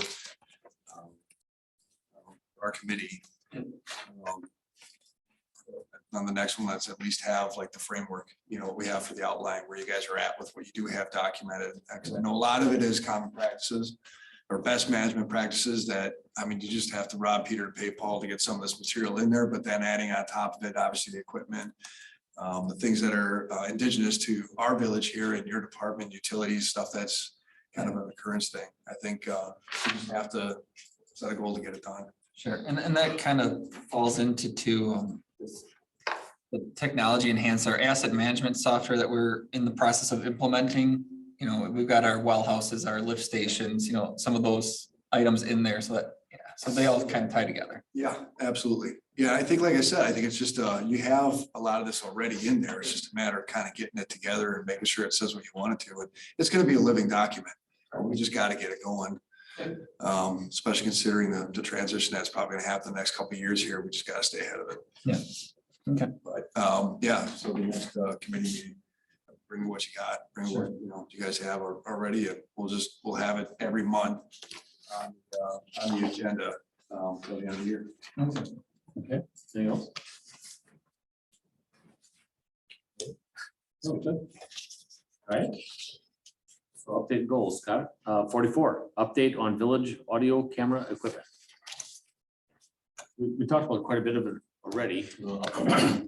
Yeah, and I apologize, I guess the update was in my report, not under this item. But I guess as far as with the Kennedy Park, most of the equipment's all installed. Waiting for electricity to 2 poles. So Kennedy Park is a different vendor than these cameras, all right? Correct. Okay, that was the vendor that was here a couple months ago. That was in the audience, I thought, that we bought a package. CEC, those are these cameras here. Okay, Yeah, so camera corners here. camera corners, Kennedy Park. Oh, okay. Camera corner also did this room when CEC did the key card access and the surveillance cameras in this building. Okay, so CCE is from where? They have an office in Wausau, they're headquartered out of Iowa, they have an office in De Pere. Whose responsibility is it to get electricity out to those poles? Scott Tater will be doing that. Okay. I spoke with Jan Roskowski this morning. He's renting a trencher and trying to work through Scott's schedule to get that done. And CCE has the cameras on this building? Yes. And they were put in when? During the building install. Okay. By Banner. So Banner actually installed the cameras and all the cabling. CEC was responsible for the software and the implementation. And they're not going yet? They're going. Oh, they are? Yes, So when did? as of last week. Okay, but that's a while though. I mean, you know, when you think about it, so was it Van Eert or was it CCE that took that kind of time? If the completion time would have been what, in spring or so? It all goes back because the key card access and the cameras are tied together in the same software system. So we had that issue where we couldn't tie into the server over at the safety building. And then I was doing the due diligence, trying to figure out like a solution that CEC offered me a price on a server in January, which I thought was a little bit more than I was expecting. So then I reached out to Camera Corner Connecting Point to get their rate. And then also used to be on run, I can't remember what they're called now, but got a number from them. And it turned out CEC's number was not out of line. So it was actually probably on me doing shopping around trying to find. Well, I thought too, I think he said that the key fobs were hard to get at first, right? Wasn't that an issue that we couldn't get some components? There was confusion between all the contractors because they thought we had existing key fobs at the old building, but they have key fobs at the safety building. We didn't have existing key fobs. Right. There was confusion in the beginning about the compatibility between this building and the safety building, which ultimately pushed everything back. I think, so I don't know who's all got questions here. Gates work now? Yes. Gates are shutting and closing now?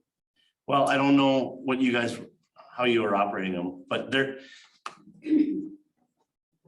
Vanner is coming back because there are some cameras and some doors. The doors aren't striking properly. So they are coming back to fix those issues. Then CEC will be back again to finish with the rest of the doors. We don't have a program scheduled for the gates though, in the Correct. system. Right. Correct. Some of the water utility bands have openers that are programmed to the gate openers so that they can hit that and open the gate. But the new system, we don't have that schedule on when they're open, or if they're closed all the time, or whatever. That's not in the system So yet. where we're at now is Vander's gonna come back and fix some of the door strikes. Like, for example, the front doors here. Like if you tried your key cards on those, they wouldn't work because the door strikes weren't working. So Vander's coming back to fix that. And I'll have to reach out with Brian at Myron to see where they're at with that. But this was as of last Friday. Yeah, you might, I mean, there might be some issues in that front door with the sun too. Sure. I don't know, but you should maybe check with the door manufacturer because that's gonna, the exterior of that metal is gonna be a problem forever. With the sun on there and spots and stuff and what to clean it and what not to use on that metal, so. I'm in the same situation up in Merrill, so. Sure. I wanna just get a new door, but I don't know what to get. I mean, for a new door, it's kind of dirty today, so just got some spots on there, maybe whatever, but. And they're hard to clean, because when that sun hits it, it's just a stinker, what it does. I don't know who has questions here, but the camera setup that we have for Kennedy Park, that was Dreamland, right? Was it Dreamland there? Systems, or that was Dreamland? from 2013, 2014 was Dream 14? Systems, yeah. And that was a major hoodwink, right? I wouldn't say it serviced, it provides some service. It was not. It didn't provide, I guess, what we were hoping for. That'd be the way to put it, yeah. And then the amount on that was? That one was 31,000. So I've got a $30,000 system up north that I thought I was being so nice and giving it to a Weston local that I live with down here, but I used them up there and I lost 35,000 with them. And they came up 2 or 3 times and never showed again. And it's not, with the system we have up there right now, it's not compatible to anything at all. And they're gone, correct? Yeah, they're out of business. Yeah, they're gone. So the system we just bought in this last year is Marco. And they do all our copiers. Oh, here it is. I knew I had a system here. I'm gonna give it to you before you leave. Oh, no, that's not it. I got it here somewhere. But anyway, but it's a $32,000 system. It's almost identically comparable to the one here. And we did all the work, just, the CAD 5 and stuff. And then we actually hooked it all up and then we had them come back in and then do all the fine tuning. Sure. But we've got 3 outside and 13 inside. It's pretty close to this one, right? For the Kennedy Park one? I mean, what do we have, like 3 outside and? Cameras? Yeah. There are, well, as if you saw my report, I should have the number, but each pole now has 4 cameras replacing the 1 camera that was there. So there's. Okay, we initially had 11, Okay. and now we have They're total cameras, inside and out? inside and out, yeah. Pretty comparable. You guys got access to those at all? No, they're not compatible, right? You can't. No, they will have access once they come back with those 2 poles.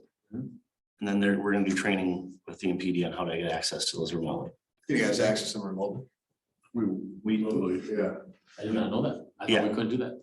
No, with this new system, we will. Okay, good. That's great. And then there's if you see the new pole, in the middle of the parking lot, that was, the hope was to cover where all the trouble's happening is in the parking lot and get more footage there.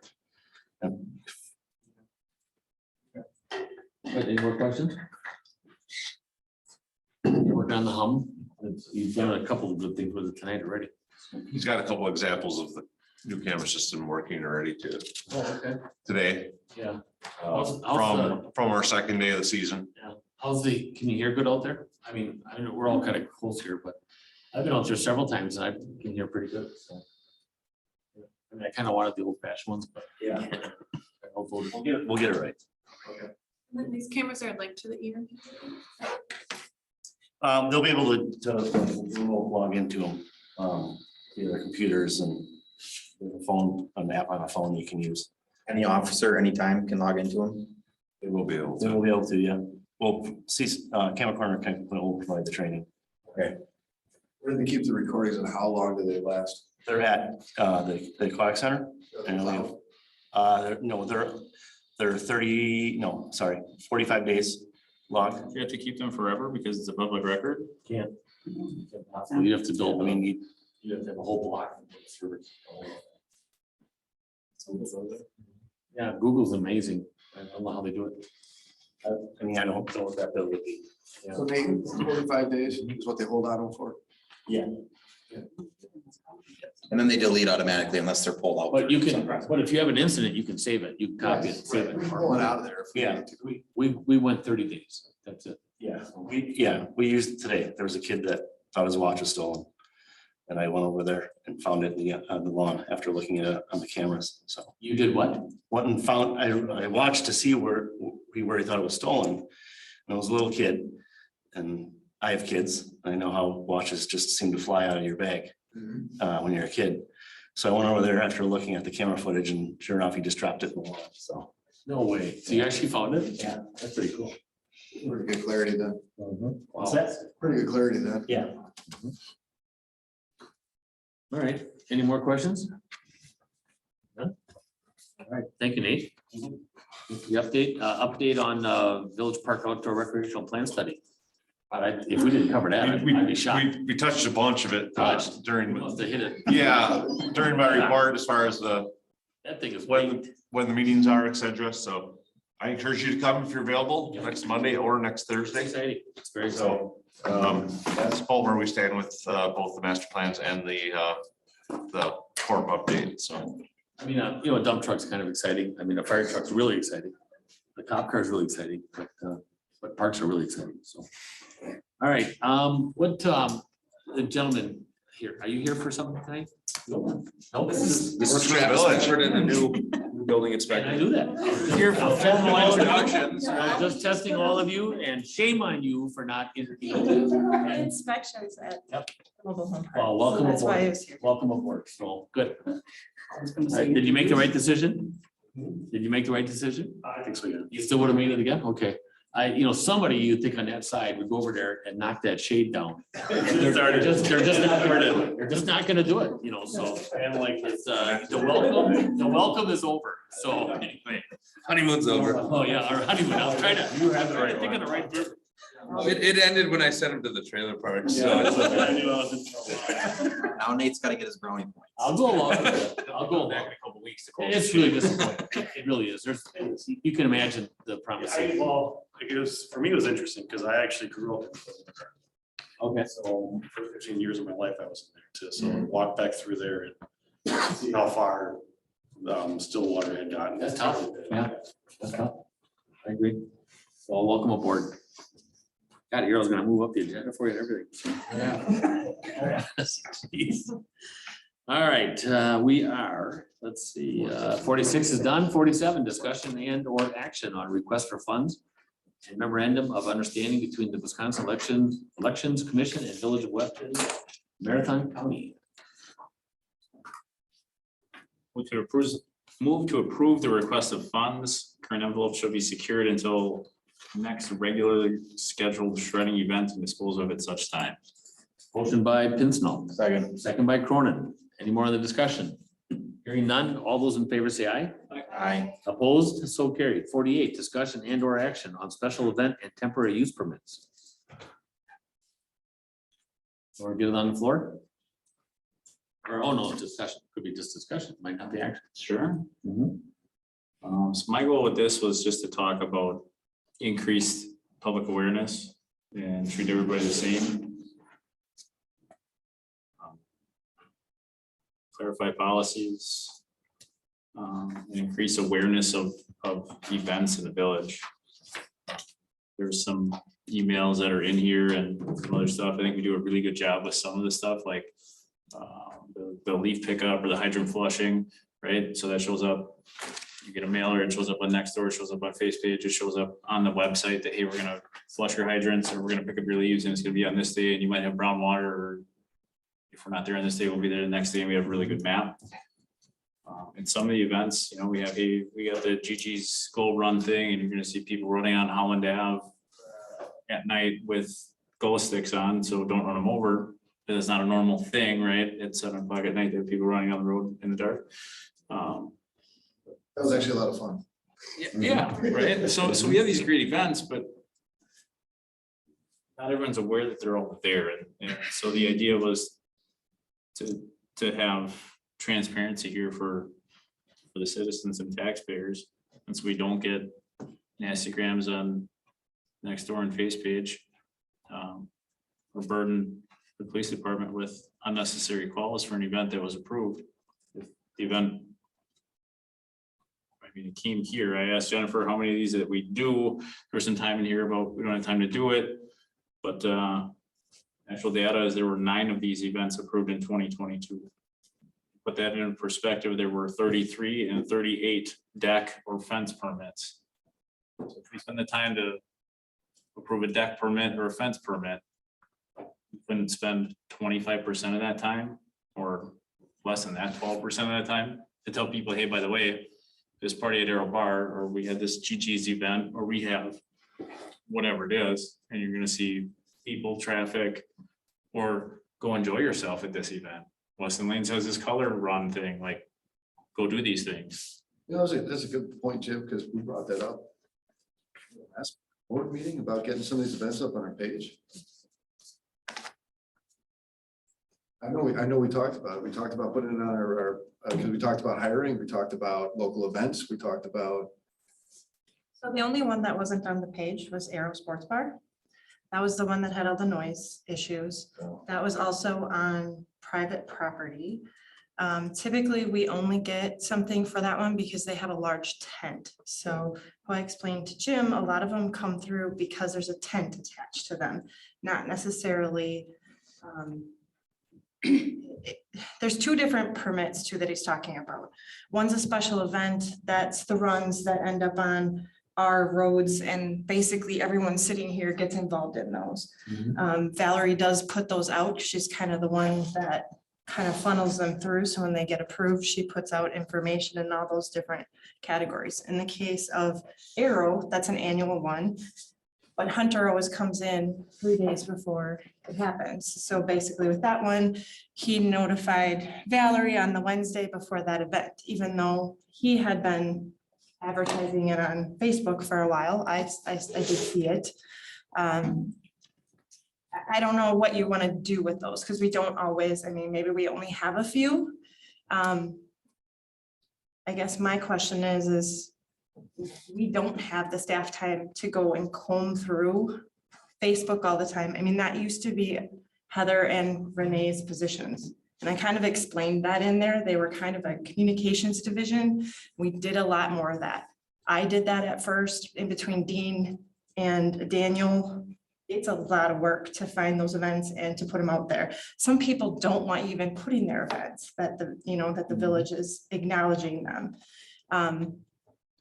I guess it's up to you guys on what you want to do, but I mean, I would think that you need to have some central person that's responsible for doing those. So we're in the, I guess we're in the process of going through this website homepage redesign and whatnot.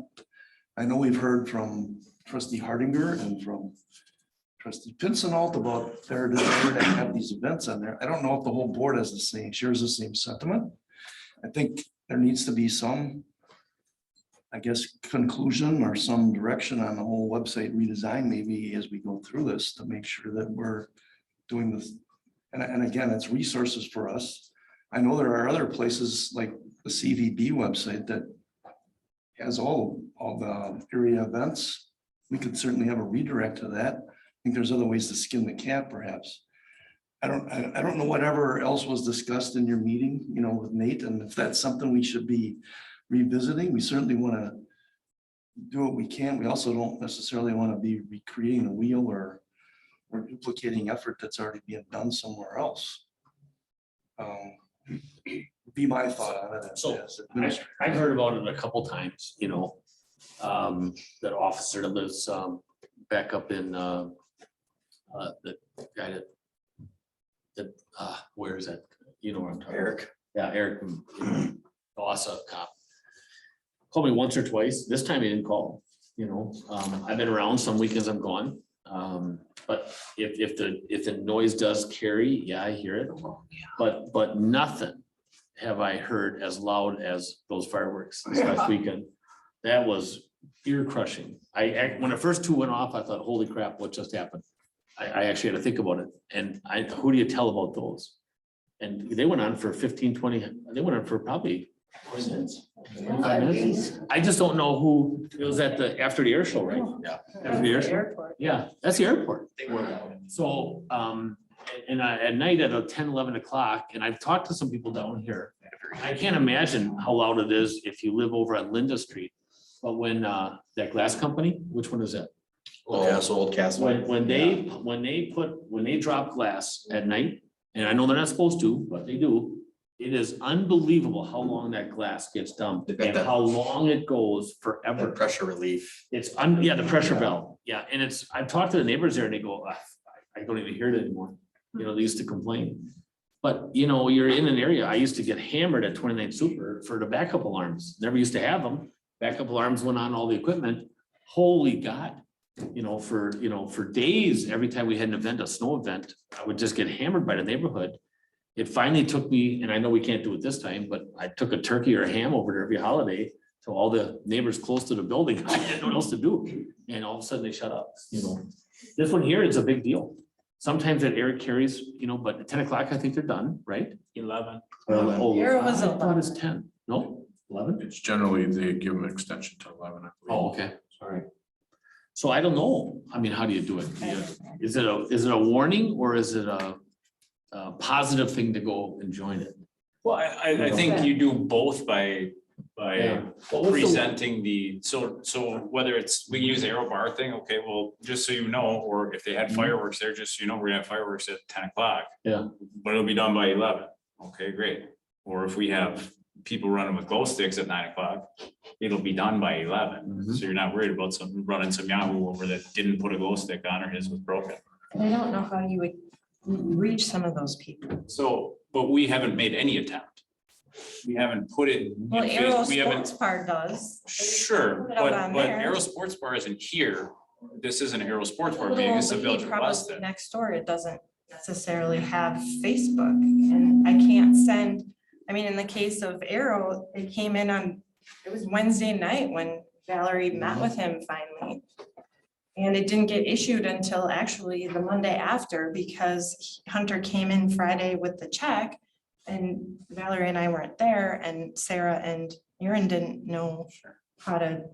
So what's our policy for these special event permits? What's the lead time? Well, I told you that we have 10 days, but a lot of times we try, because in the interest of being, friendly to the businesses, Well, business, yeah. we try to get them out as fast as we can. So Valerie was leaving, so she didn't want to hold them up. She was on vacation those 2 days. I mean, he knows, you can listen to the voicemail that he sent her. He basically said, it's me again, and I have this event, and I mean, he knows that he needs to get it in, but I mean, I don't know how the course is to getting the talent there, or the bands or whatever.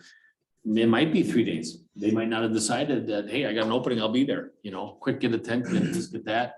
Here we go. What Those- nights were they It's pretty much the talking? same bands every year.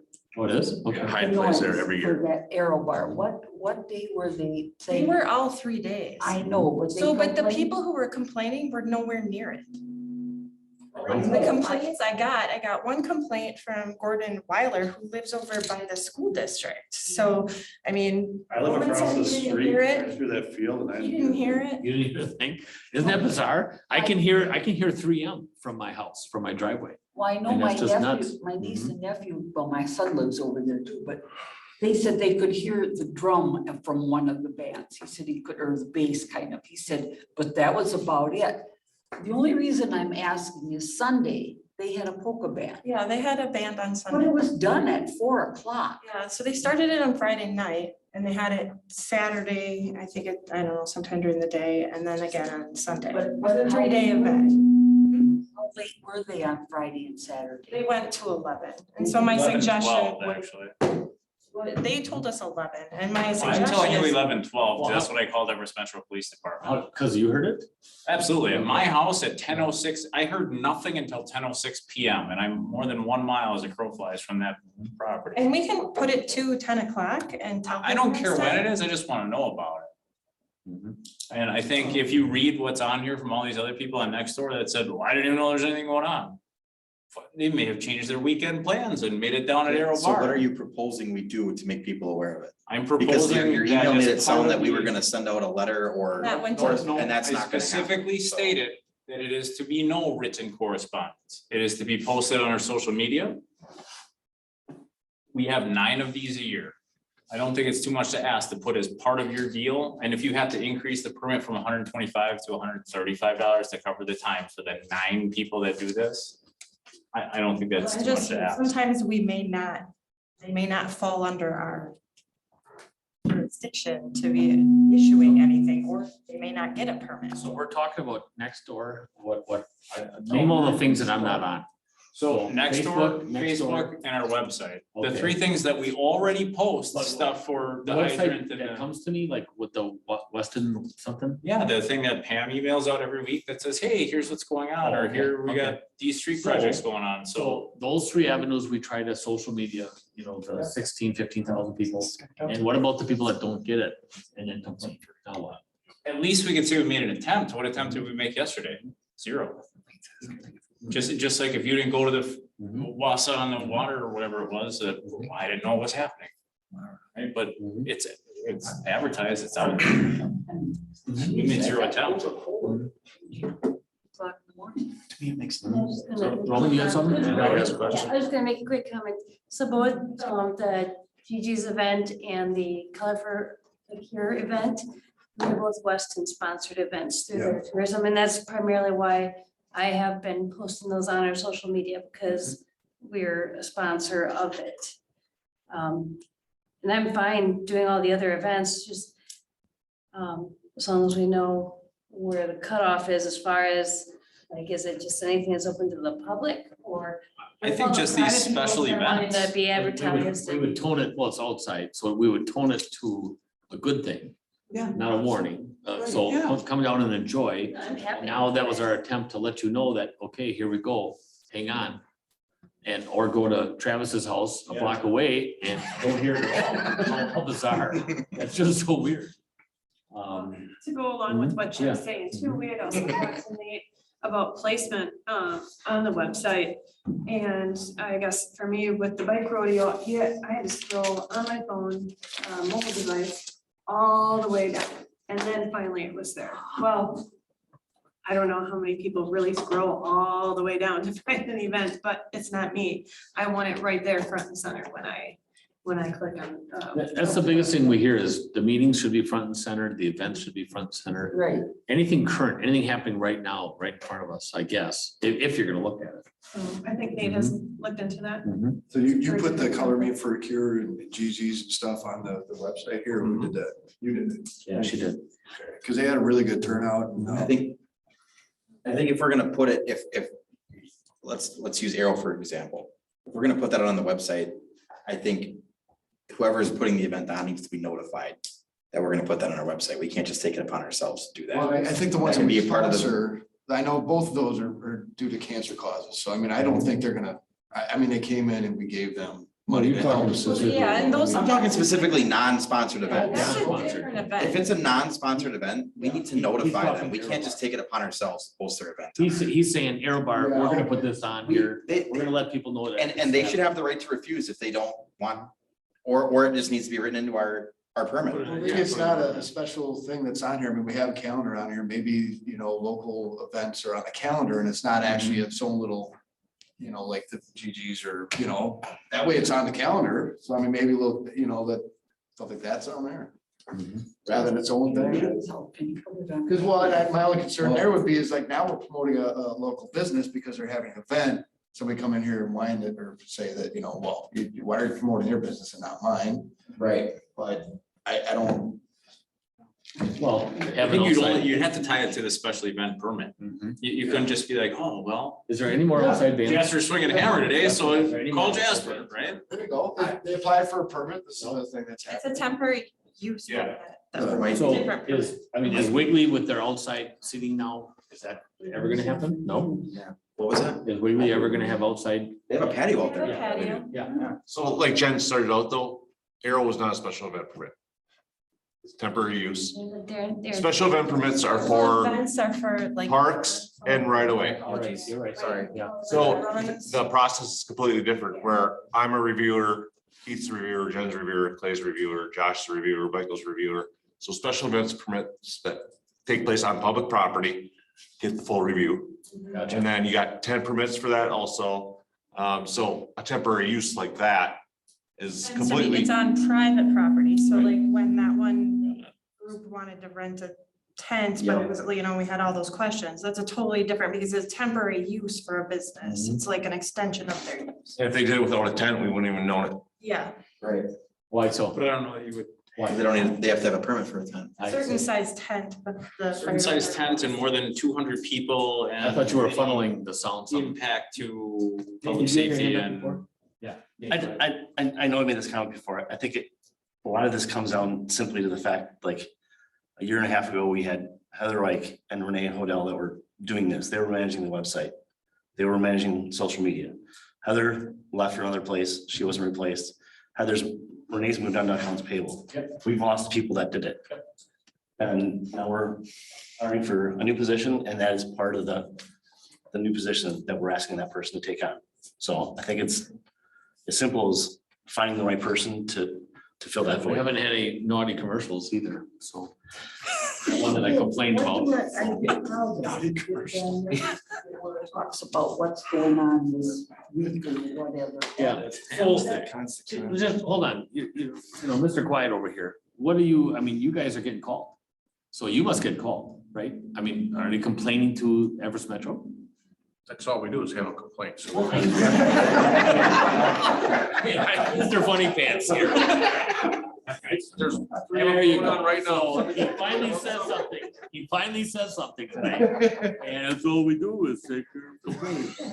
Not special. I don't. I stand corrected. With all the complaints that you hear, Yes. do you have any suggestion that we could move on? I would just to the be next cautious number? about sponsoring a bar.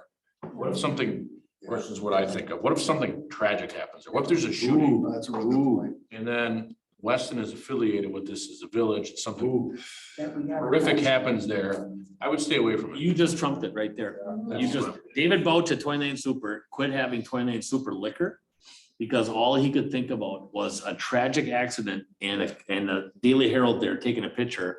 Here's somebody dead with 29 Super liquor. Done. I'm gonna play devil's advocate here, but couldn't that have happened at Weston Fest back when that was, or, Sure. which was the sponsored event? Can. Yeah. So if that's gonna be the reasoning to exclude a bar, then do you exclude any event that serves alcohol? Or what, I guess, Wow, GGs are the fun run. but even that, someone could show up there with That's what I mean. a gun and Right. that's the world we live in today. Yeah, but So- he's not referring to a gun. He's talking about alcohol. You know, it's alcohol, you know, and I don't know. Yeah. I guess I don't have. They have so much advertising power, I mean, they're on Facebook.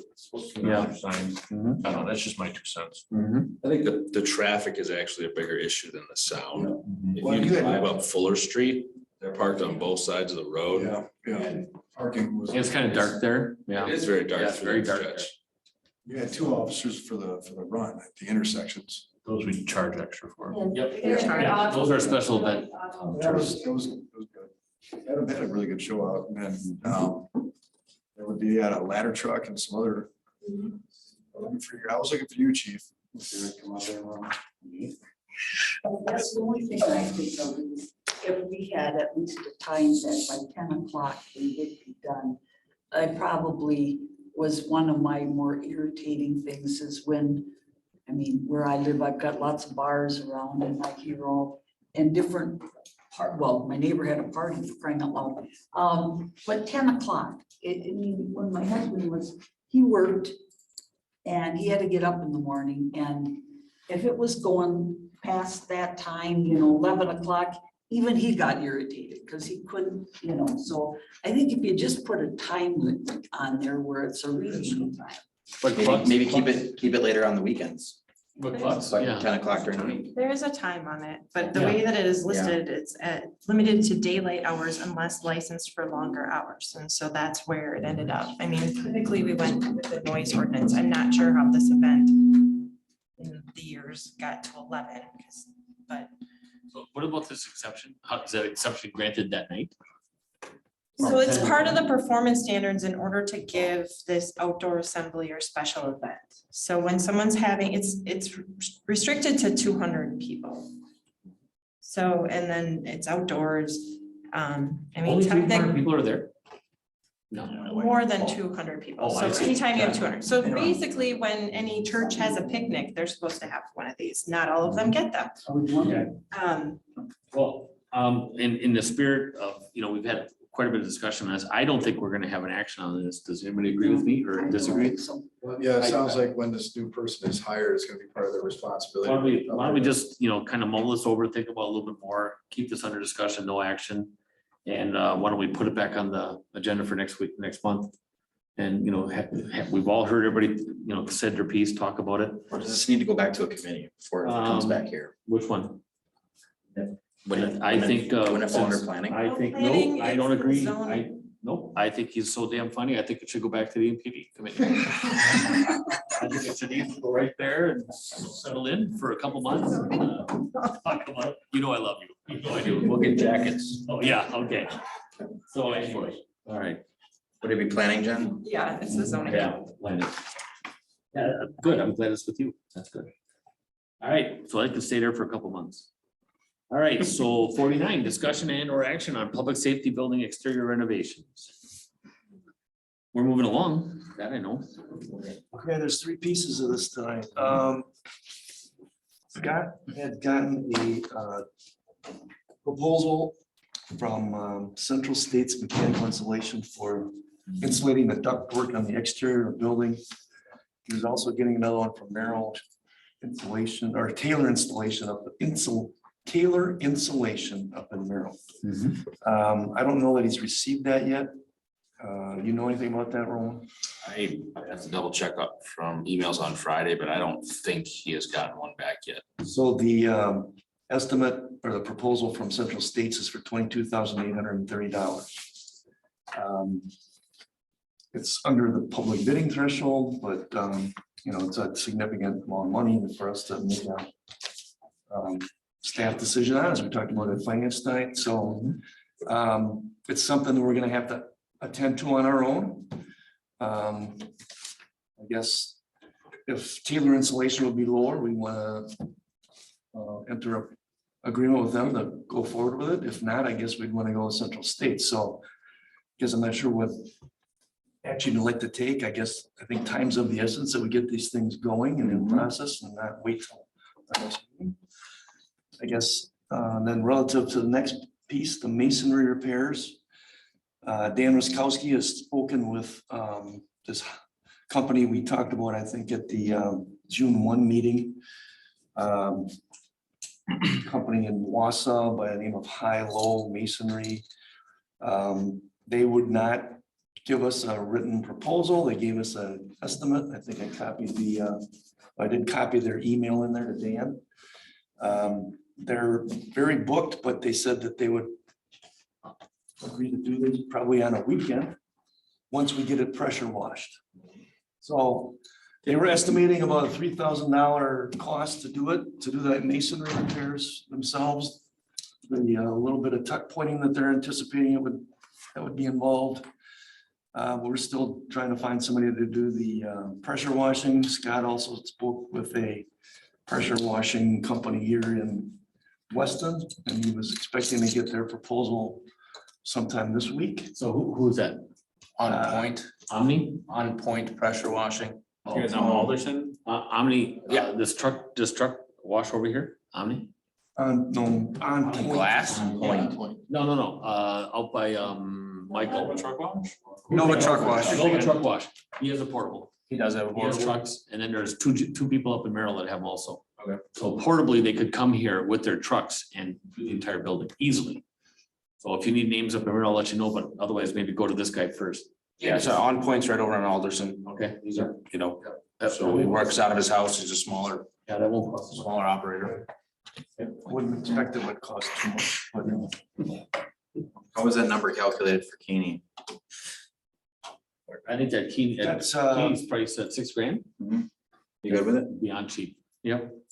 Okay. All Beyond right, cheap. I'll make a motion. All right. I move to award the exterior ductwork installation repair to contractor as recommended by staff, authorize staff to execute proposals for pressure washing masonry and for masonry repair, and approve Keeney's additional and final fees of $6,957.66 for the public safety building exterior upgrades.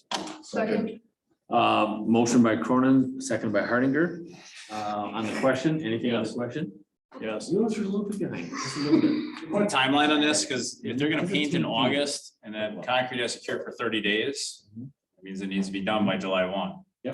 Okay. Well, we need to get it going as ASAP. It needed to get going June 1st. It's now June 19th. Yeah. So, and on the question, is anything else gonna get brought up on Kinney here tonight? No? Because there was a letter that he wrote, that he is pulling himself off of the services, but you also took him off. Yes. Prior to that, he had written a letter saying that he was quitting. So just so you all know that, so, okay? Yep. So where are we? Are we good? Are we We gotta gonna vote. Yep. Yeah. Are we Yeah, good? we have to vote on it. Motion to, all those in favor say aye. Aye. Opposed? So carried. Discussion and action on development agreement with Project Timberwolf. That's gonna be postponed. The board should move to postpone this to the I July. move to postpone to the 17th July. meeting. By Cronin, Second. Wyland, second. And that's not gonna take no more crap. So anything on the discussion? Hearing none, all those in favor say aye. Aye. Opposed, so carried. 51, discussion and or action on signed location lease with Lamar Companies. Move to approve as presented. By Pinnacle, Second. by Cronin. Any more in discussion? All those in favor say aye. Aye. Opposed? So carried. That was a win. That was a monster win. That was a really good one. Good, that was awesome. Good job, everybody. 52, discussion and or action on the addition of the 5th utility operator position. Who Maloney doesn't know where the funds are coming from. I was, Move to approve staff adding a 5th utility operator. By Hardinger, Second. second by Wyland. On the discussion. I have a question. So how are we? I know last month when I brought up the human resources position, Jessica, So the utilities not. I just want to make sure that, Ask again, ask again. I just, Go ahead, go down that, go down or just where I went. Yeah, go ahead. I was just curious. Yeah, so it is funded out of the water and sewer utility only, so it wouldn't be a general fund expense. You got off easy. They laughed at me when I asked that question. Not laughing. I'm not laughing. You did too. You both laughed. Okay. Sewer No, and it comes out of water water utility utility. enterprise funds. Okay. So it's nothing to Jessica. No, no. No heartburn. That wasn't, heartburn at all. okay, Yeah, okay. it's fine. I just Yeah, want to make sure. Yay is right. Well, they treat Cronin better. So here at 52, so all those in favor say aye. Aye. Opposed, so carried. 53, discussion and or action on water meter pit. That should have been, by the way, that should have been at the safer meeting, talking about dovetailing meetings together. You know what this is, this pit thing? No, Yeah, okay, so it's, you go down, how low? How low do you go? Like 6.5, 7 feet. And you're inside an area, you're down there, it's kind of crazy. Sometimes you get pulled up by somebody else and you're in water sometimes. Yeah. Some of these trailer parks, talking about enclosed, safety. On space. Yeah, yeah. So this was wild. I didn't know what the heck this was, so I just kind of waited for him to talk about it. But this is pretty wild. Is this something that the mobile home parks have to help fund?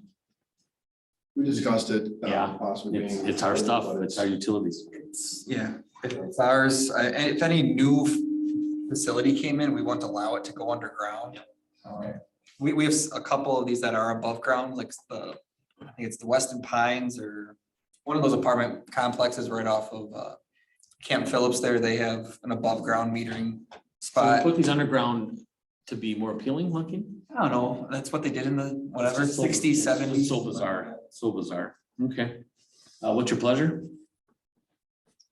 Move to approve the award, but in the order of operation, do Stillwater Park last, preferably not in 23. Yes, that's exactly what we did too. Motion by Pincinel, Second. second by Cronin. So just talking about that, that's what we talked about is when this would actually get done, so we could have a lot of this done already with Stillwater. Yeah. All those in favor say aye. Aye. Opposed, so carried. 54, discussion and or action on capital equipment purchases. A triaxle truck chassis, a skid steer, sweeper box, and a Lindy forklift. Move to approve all 3 pieces of equipment. By Pincinel, Second. second by Ermeling. I have a question. Question by How Cronin. old is the forklift that you guys purchased? It's 6 months old. Come on now. 22 years old, but they bought it 6 months ago. We're gonna be able to sell it for roughly what they bought. I came and took pictures. I'm pretty sure our company is gonna want to bid on that. Yeah, for a truck facility in South Dakota. I'm just curious. So how old is it? I believe it's like 22 years old. Yep, 22 years old. Okay. You believe him, not me? I said You didn't? 22. Oh, did you? I'm sorry. I must have missed that. My Everybody bad. heard me. It was used by a flooring company before. Yep. Okay. So it gets better. So whenever that goes out for bid, but so we'll be, I believe we're gonna be able to recoup it's a Nissan. And this Lindy one is a really good piece of equipment, by the way. Hearing any more discussion? Barb? No, all those in favor say aye. Aye. Opposed? So carried. 55, discussion and or action on East Jellinek Avenue and Von Kennel Street Engineering Services proposals.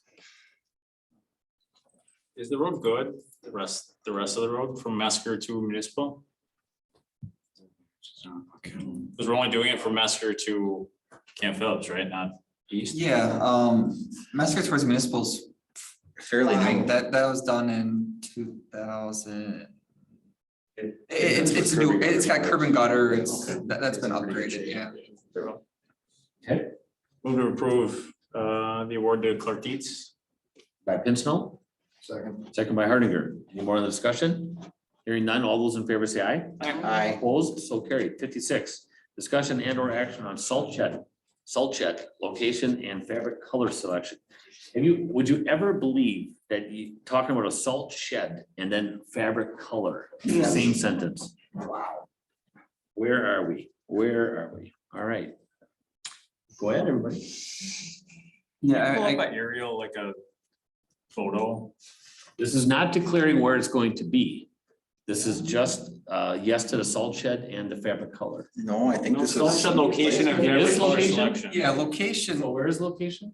so I guess this is the site plan, so if you go, if we were outside right now, the asphalt stops on this edge. Currently, now this is the northeast corner of the building, Where's the northeast? Okay. right here, so you drive out of the shed or the big garage somewhere right around here. So where's the grass over there? Why Grass can't is the little over things here. be orange or yellow or bigger? Sorry, No, go up where the building was. Yeah, now is the grass right there? Grass is right here. Okay, got it. Now I know where you are. Go ahead. okay. So the plan was to have the shed here. We'd have a kind of a half wall or some partition put in. So the salt would be accessible from the south side. And then we'd have the sand salt mixture here and then a place for cold patch storage that we'd access from the north side. And then this area to the north would be, I guess, kind of our lay down yard for our casting and some of the pipe that, you know, So it's all gravel. that we would add gravel to it as needed. So where's the gravel now? There is no, well, I guess the salt shed right now is gravel. Yeah, there's gravel out there now. Yeah, this is all gravel right now. So what's the black color? So this would be this is the new asphalt, the asphalt that would get put so that you're able to drive around and access. On top of the asphalt that's there? There's no asphalt right here right now. Okay. So we're gonna kind of put this right in the center of the back. And absolutely, we're not gonna put it up on the north, south side corner. I think it'd be tough because you need to access it from both sides. Yeah, why couldn't you put the cold patch and the sand on the west side? The way the shed is made, the door has to be on the north or south side. We're eating up so much property here, right in the center.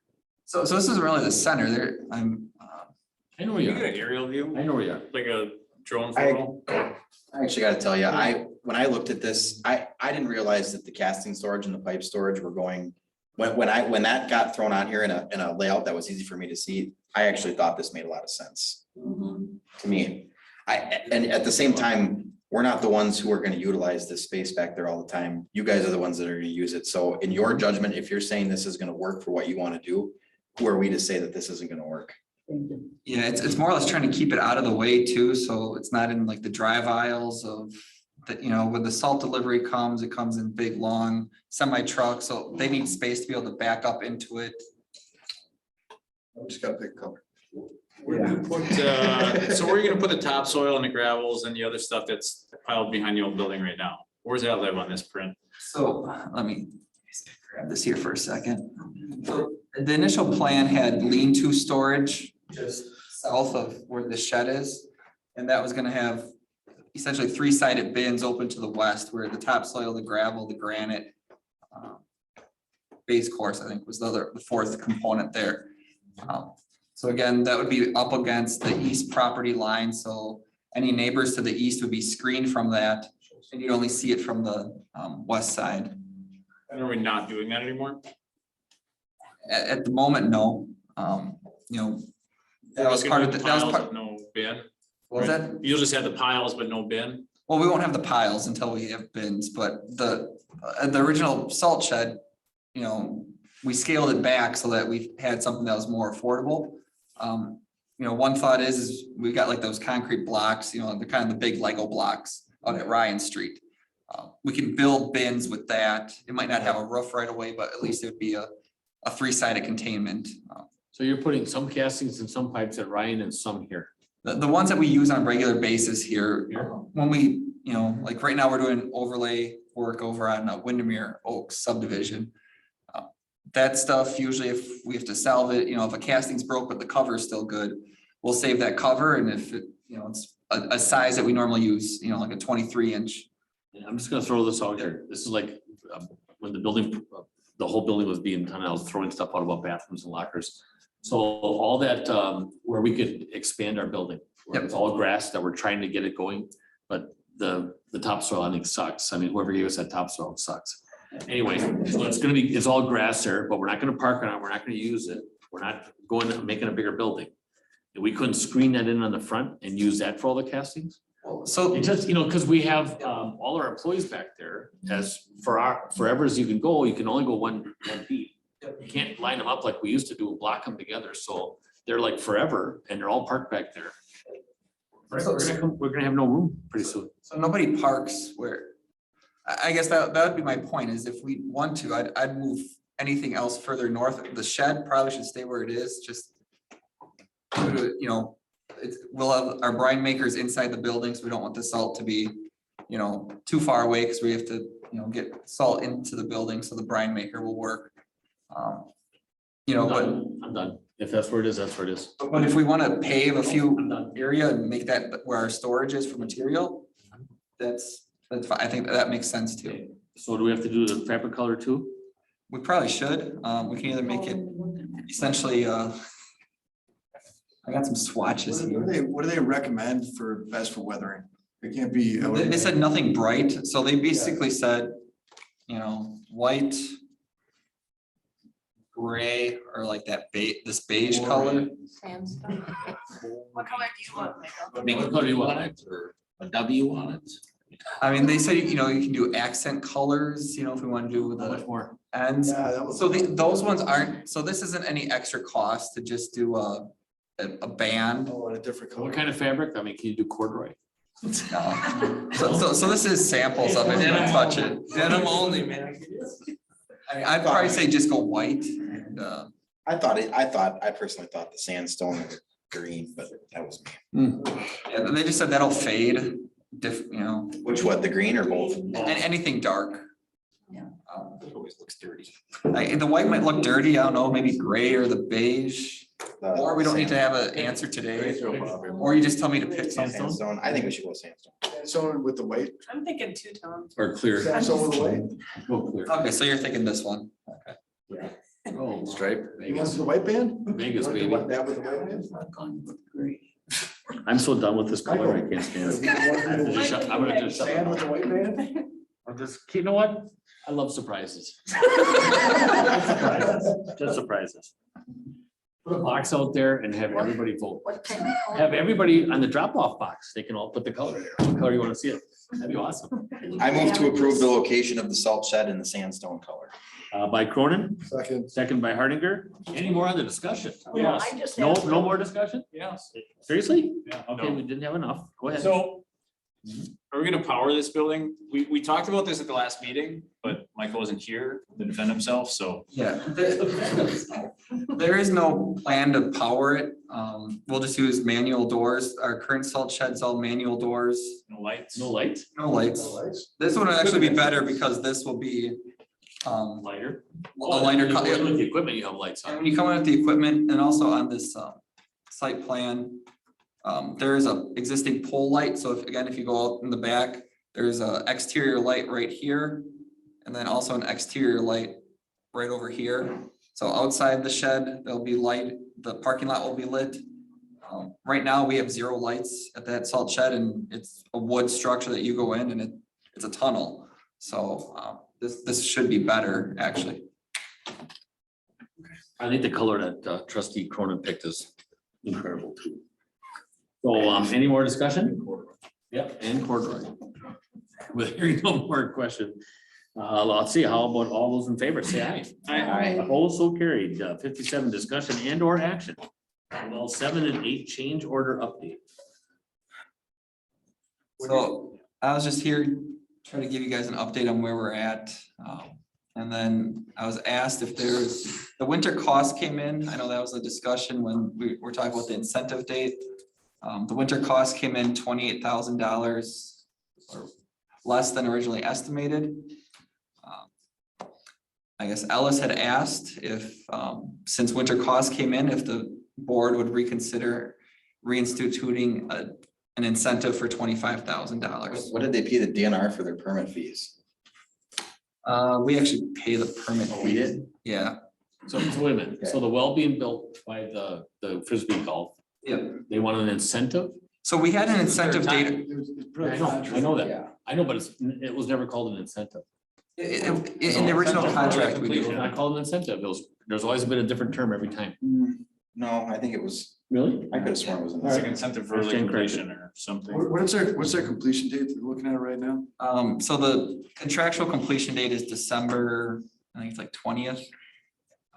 But you need them out of there by the fall. Yeah, so right now their schedule looks like they're probably about mid-September. And they'd still get the 25,000, they just wouldn't get the 50.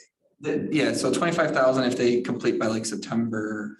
So they're asking because they came 2,800, they want to give I us, say they no. want us to give them I say no. 25 more? No. I agree. So what did we come up with for the earthwork? Remember there was the big. Yeah, so we are just gonna cut that from their contract and do it ourselves.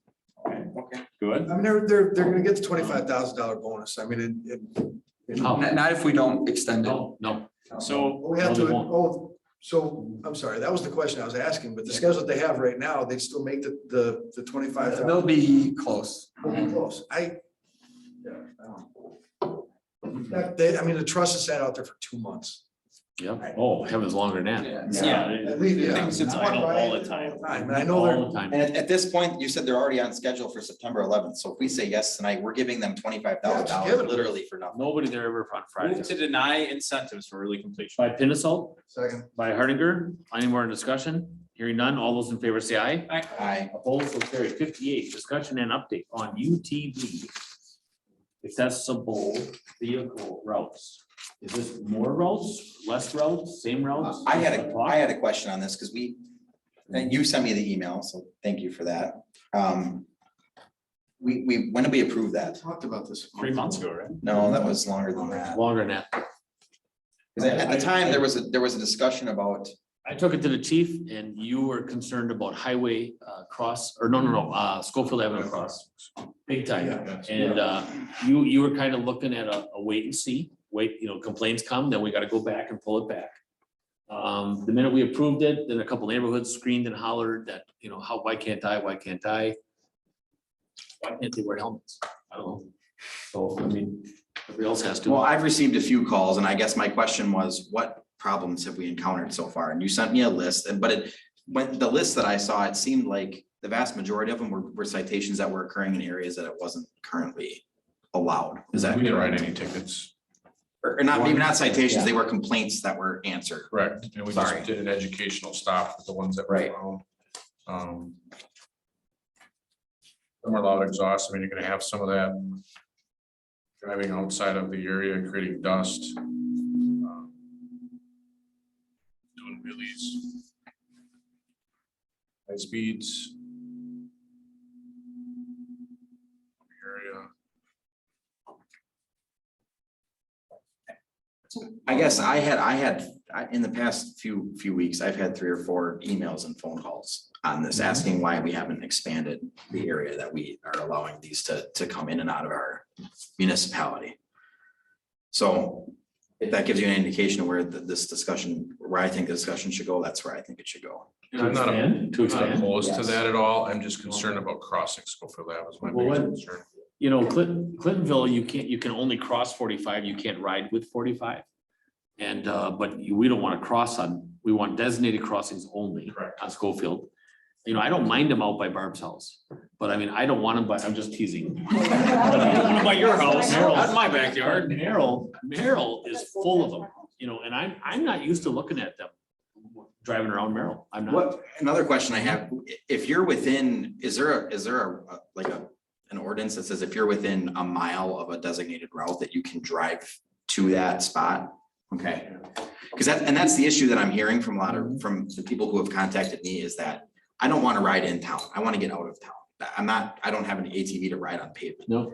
But they want to be able to get out to the trails from their residence. No. So that's my You're concern. talking trails, you can't go. In Merrill, they're driving the Quick Trip to get their beer. Yeah. I'm not kidding. Yeah. So, and the danger here is we do not want those to be able to access any of the schools. I'm talking about the senior high for, you know. So people either love them or hate them. UTVs there. When you What? say you can't cross Schofield Avenue, Mhm. like say on Hunt Street, if I can go across, I can go over to I call it the stump dump, I'm sorry, but I can drop stuff off. I've got a UTV with a dump box on it. I just want them to be a designated area. I just don't want them crossing at all over. So the snowmobiles, Like, Well, I trails. caught 'em on I Ross. hesitated to do that because I wasn't sure I could cross Schofield Avenue to get over to the recycling area there to dump my branches, so. I mean, I don't know quite. you never ask for permission, you always ask for forgiveness. Always. Let's go. You know. So can I cross at Quick Trip? The snowmobiles can. So can I get gas as a UTV? Yeah, that's part of what I'm saying, like trail side, the AT or the snowmobiles cross there, so do at Quick Trip. Okay. We haven't had any issues there. But So I what would do you- like yeah. specific crossings kind of designated, and I think we should add some signage like ATV or UT, which is 40-mile-an-hour zone. And Quick Trip has got we've had some terrible crashes there. The last crash we had 6 injured. Jeez, Josh was there and 4 of them were kids. So it's scary. And if you get hit on a UTV or an ATV, you're done. You're in big trouble. Yeah, I know. So that's my concern. And I'm there's surprised we no, haven't had more issues with snowmobiles. there's no bright stuff. Yeah. But I can look at what, look at some Yeah, proposals if you One want. of the people who reached out was actually was Paul Worth, Mhm. the former chief. There's another individual who reached out to me that's in the Crestwood neighborhood. Okay. Crestwood is up Right off of East Jelenic. Yeah. Yep. Okay. So Yeah, because now. I actually don't think he's in Crestwood. He's on Tower Ridge, but That's- same area Well, I basically. keep getting asked from, my neighbor's got lots of, they could go down the road and they can turn on to Callan, make a left on Callan, but there's still a sign that says they cannot go to the right. That was put up originally when that was a unique route for them. Okay. And they keep saying, how come I can't go to the right? And I said, I don't know, because I want to go down Hunt Street and I can't do that. You know, The complaints are gonna escalate. I mean, with that sign that says no UTVs on to the right. I guess I don't understand why that sign is still there. Should we look at, do you think we should look at where not to go as opposed to where to go? That's kind of what I'm thinking, and if you're gonna do that, though, you have to have, like, if you don't want them west of Camp Phillips. You know, if that's your husband, then fine, but then define the roads east of Camp Phillips that you don't want them on. Gotcha. And be done with it, and then as part of the ordinance, why can't we state that you have to, you know, if you're gonna use routes within the village, you have to be coming to or leaving the village, you know, for some sort of purpose, I guess. I don't. You can't, you're not, I guess we just don't want people coming in and riding here just because they want to. The residents will. All So, the residents on. And I don't understand it either, but I live in Ringgold and it opened up and there's people that just drive around. Just drive. I know. And it's strange to I me. can see a golf cart, but I can't see a. Really, to be honest, what it turns into, all their front is bigger in the back and they're driving 50-mile loops on the road. What happens down by? I don't understand it either. Where are we going with this? I was just gonna add, all the signage for the ATV, UTV has been provided by the Rural Riders Club. It hasn't been anything the village has put up, so. Okay. Well, I just wonder why that sign is there because, you know, it doesn't make any sense if people opened up the roads. You know, I understood it before because that wasn't open on that side. It was only. is that something you need to look at your Yeah. committee? Let's say, To, put this back somewhere. yeah, just put it on next month. Maybe we can touch base. Market can ignore the sign. Yeah. Just go, ask for forgiveness. All right, Sometime. Do we need a motion on this or no? I just say we'll put it on next. can we just put it on the next agenda, or you want us to? put it on the next agenda? make a motion to do that. Yep. Make a motion. All right, I'll make a motion to move this to the July agenda with some additional information. By Cronin? Schultz. By Ermeling. Any more questions? Any more in discussion? Hearing none, all those in favor say aye. Aye. Opposed, so carried. 59, discussions update on pet licensing requirements. This came up with. You and I got an email. Oh, Yeah. yeah, I Or got. did you get it too? Yes, I think we all did, yeah. About, And I wrote them back, yeah, so. even though he called this the Taj Mahal. mhm. Oh, It's so not are Raj we Mahal. It's very are we nice. contracting with It's very someone nice. to handle that? Yeah, we contract with Yep. data. They have for a long time. I'm just curious, what does that cost? This is probably have to, it's a function of the clerk's department normally. It's per license issued, is it $250 a license? Or 5, I thought. And our license is $5. Depending on what it is. I know, but we don't actually pay for it. We just give them part of the It's just, fee. it's so we don't have to. And we get the rest, right? Do it anymore. So it's actually, You just do it online.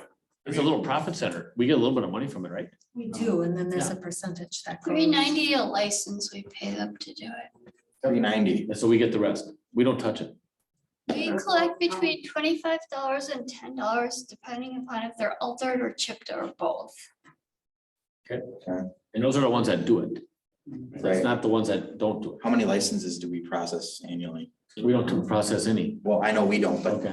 There was quite a few. There We used to be. collected $10,990 for dogs and $3,305 for cats and 22. So that's our side? Yeah, that's ours. We got to keep that? That's awesome. What do you use those dollars for, to pay the humane officer and do that stuff, right? We don't have one. Yeah, the human, I mean, We have a cost share for one. County.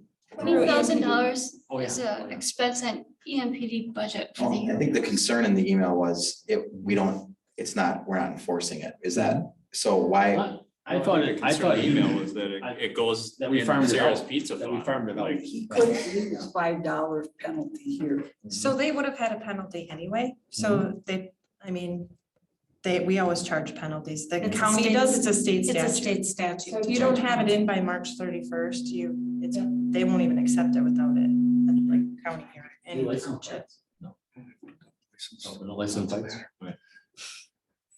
We enforce that by complaint. really, Yeah, not that's proactive. all it's been. And we probably have never gotten all the cats. I mean, I Yeah. remember that was a controversy when people had to start licensing their cats, but.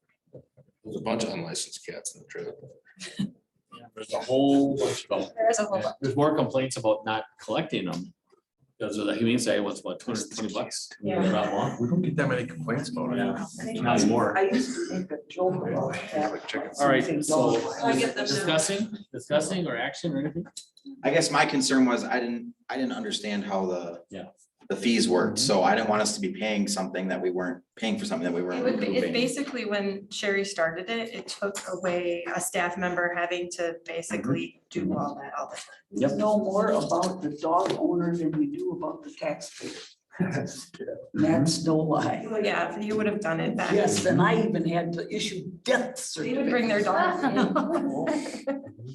All right, so discussion, no more, nothing else? Okay. So that was discussion. Okay, so 60, discussion and or. Go ahead, you guys finish. Then I'll go to 60. All right, well done. Okay, so 60, discussion and or action on waste management advanced disposal contract.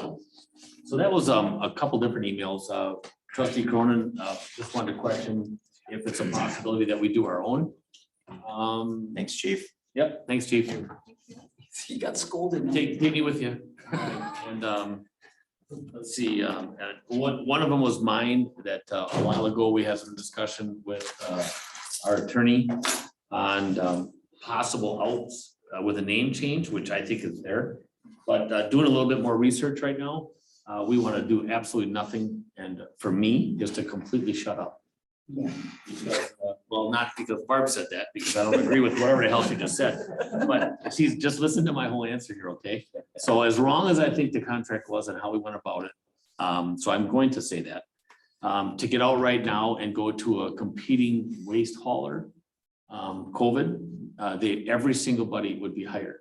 And they are restricted to the increases they can have, even with administrative, recycling, parking, you name it. Everybody would be paying more. Now, in 25, I think when the contract's up, we will get cheaper rates from their competitors, but they will have gone up so high. But right now, they're so restricted in the 7-year agreement. And if anything, they got a little bit of money back by closing that recycling thing, which I still think isn't right, but whatever. So they got some release there, but what we're paying them right now is very low. And they're tied to it until 25. So there's absolute, what? The recycling site isn't closed. It is closed. It is close to the way it was. After hours. Yeah, it's closed. I mean, to the way it was, to what they did to control it and not have to work so hard. Competitors put $70,000 in their bids for something like that. And we got nothing back when we released them. So yeah, you gotta go up to the door, you gotta talk to them, you gotta show ID, your birthday card and everything else to get your 2 or 3 boxes in there. So nobody's using it. And I know the whole thing, it was because there's no payment on recycling, that's the way it is, that's the contract. And maybe some other people are using it. Well, guess what? They're using our refuse yard like crazy. We're having tons and tons of neighbors out there dumping stuff constantly. So whatever, but anyway, I'm gonna be But quiet. that's a free one. That's in the contract that they'll pick that up for free, right? What? The dumpster at the stump dump? Oh, no, not just a dumpster. I mean, there's residents from all communities going to our stump dump and dropping stuff off all the time. Oh, yeah. Yeah, all the Agreed. time. I saw my first Audi truck out there. I never heard Steve Cronin saw an Audi truck. I didn't know they made them. But anyway, so I'm done. I will never talk about waste control again until 25. We're getting a hell of a deal. So, and that's enough of that. Let's move forward to a motion to move to a closed session pursuant to Wisconsin stat. I got a question. Real quick, Valerie and Travis, you're more than welcome at any of these very comfortable seats. There's 2 or 3 left open. So. Can we do staff referrals and attorney referrals before, like all that stuff before everybody gets out of here? Because I do have a couple things.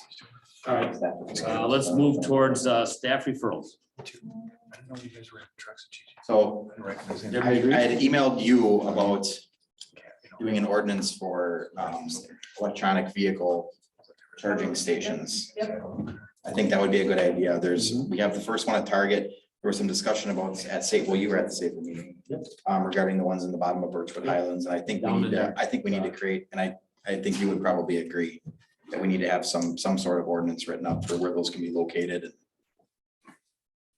Yeah, I think it's something worth looking at. I mean, I think that it's gonna be longer than I think maybe a lot of people think, but at some point, I think the majority of these buildings are gonna have electric vehicle chargers. You know, half the basement's probably gonna be full of them at some point. So you think that when we see these all over the place, at all the festivals, at all the quick trips, at all these shopping centers, you think there's ordinances and agreements in there that are telling these people where they can and can't put them? Right now? Yeah. No. Okay, No, but but we some, want to. in some communities, I mean, they go as far as, I mean, if you're down like towards Madison and other things like that, they're requiring them on all new businesses. I mean, there's extremes on the ordinances on. Well, I don't know how they can do that. How can they do that? How can they require them on all new businesses? How can we require a bike rack? No, I'm going somewhere. I'm I going somewhere. mean, you can, I'm it's going an somewhere. added cost, but. No, you can't go there. Because you're fueling. Well, the and vehicle. I don't want to require them. I've never brought them up Because here, if- so if that's we- where I'm going with. When that resident, Brian was here for the building, he wanted solar up on top and he wanted electrical charging units out here. And I said, fine, as long as we put a gas station out here too. You put a gas station out here, absolutely go at it all day long. But if you're just gonna give privilege just the electric vehicles, no, not happens. Isn't that where the funding is going though? Like, The governor's. look at how many, gonna I'm not on the EV car bandwagon, okay? I'm seeing this from other communities and what they're putting in new construction homes. They're going with new flags that we should fly. They're going with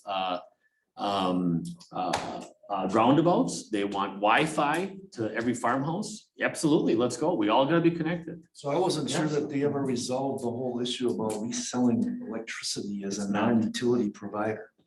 That was the whole thing. And if they're putting these things in, they must be giving this electricity away. Correct. And then who's all paying for it? Everybody's paying. Well, you for can it. charge to park in front of it. Can you? Yes. So I can charge to park in front of that stall, but I can't charge you for the electricity coming out of the machine, Okay, well, maybe that's what. they're- So which some simple eighth grade there has to be algebra. some you can figure communities that out. are. That already There's have. just no, Yeah. yeah, there's all extremes, so I guess I just wanted a little bit more You don't know nothing. If someone stole your guidance. fire, you Or- plug it in. I think we need to look at it from a safety That's standpoint, what yes. charges right out of you.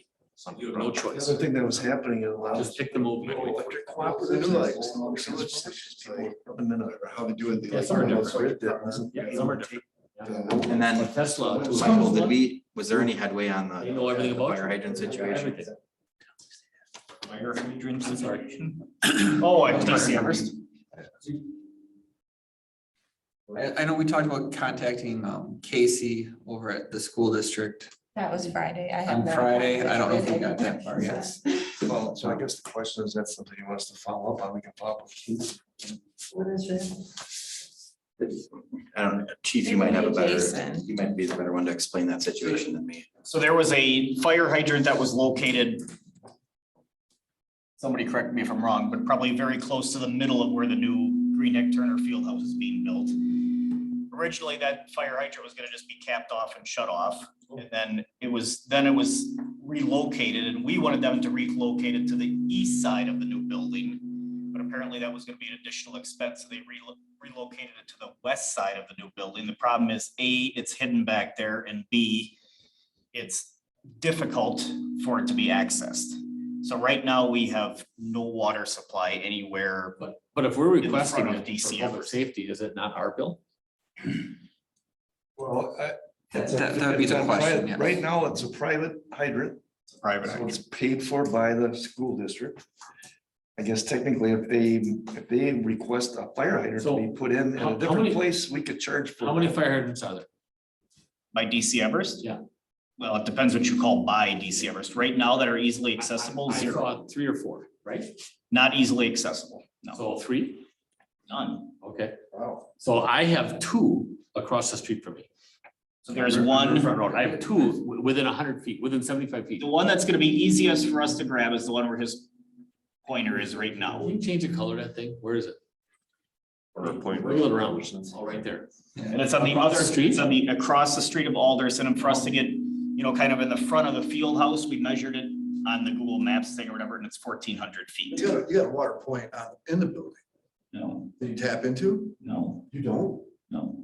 And that building, the majority of that building is not sprinkled of the school. Show us another Holy one. crap. Show us another one. There's one on the backside, kind of where the new shop addition and stuff was. That one's nice for the backside of the building. There's one right That new here. building that's going in there, gonna have a system? Wiggle around, okay, right there. The new building's not gonna have a system? No. How many kids go to that school? And there's A no lot. fire protection? A lot. It's the biggest Wausau. Yeah, Yeah, it's huge. And now they're building arena and everything Well, else. the issue you're having, chief, is you can't, there's, how about, what is that, a 15-foot drop from Alderson Street into that parking lot? You It can't drive is, down that with a So it's truck. gotta be, that would have to be done by hand, and in the summer, it wouldn't be horrible, but in the winter, to try to get that across the 4-foot deep snowbank would be next to impossible. Isn't that getting opened right there though? Or is there a new driveway? I think they're putting another driveway right They're there. doing something different with the parking. Yeah, they're closing off this connection. How was that? So I guess my thought That's kind of. was, you know, right here, it's about a little under 400 feet, you know, whether it's, Looking at it. you know, somewhere in this parking lot, something like that. So It's not a statute.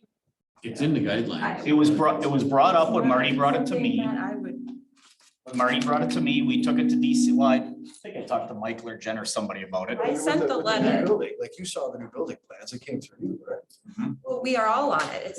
It's a team site plan. Right. We all have different pieces of it. Marty was on the review. Yeah. When he brought it up to Josh, they sent a letter to DC Everest. He was conversing with them and he didn't pursue it. DC Everest said it would cost them over $200,000 to move, and they don't have a budget to do that. To move the fire hydrant from the west side of the building to the east side of the building. He said, I'm talking about the new building, I'm sorry. I'm talking about the new building, the arena that's going up, it's gonna be full of kids and There is, everybody else. there's one on the back of it. In the back. In the back of it, but On the yeah, backside, which A is hidden, so I have to tell, I mean, we have new people all the time, so you gotta count on them to remember that it's there, number one, in the heat of the moment. And number two, we can't get in there and hook it and drive back out. They'd have to back in and connect and try to pull out. There's a turnaround. makes sense. Big enough for a Pursue it, truck that so needs we a. issued the permit parking based off of him not pursuing it. How do you teach all the other municipalities responding to? They'll never know. Well, not only that, We- if they're, we if just- they're swamped with we cars, just and they gotta can't do- get a truck we back just there, gotta it's do not the gonna right do thing. anybody any good. We just gotta do the right thing. And That's I not know, the right I- place for that. I didn't mean to get way off in the woods here with this. I'm sure there's probably some legwork that needs to be done. I know this isn't on here for discussion and action tonight, but And like I talked about, maybe in the future, I need to be a little bit more forceful. I'm like, I don't wanna be the bad guy here and require. But them the to ground spend is up right now. $200,000. correct. The time to do this is now. So I guess I guess the easiest, probably cheapest, shortest distance is to connect from Alderson Street and put something in the parking lot, I think, right here.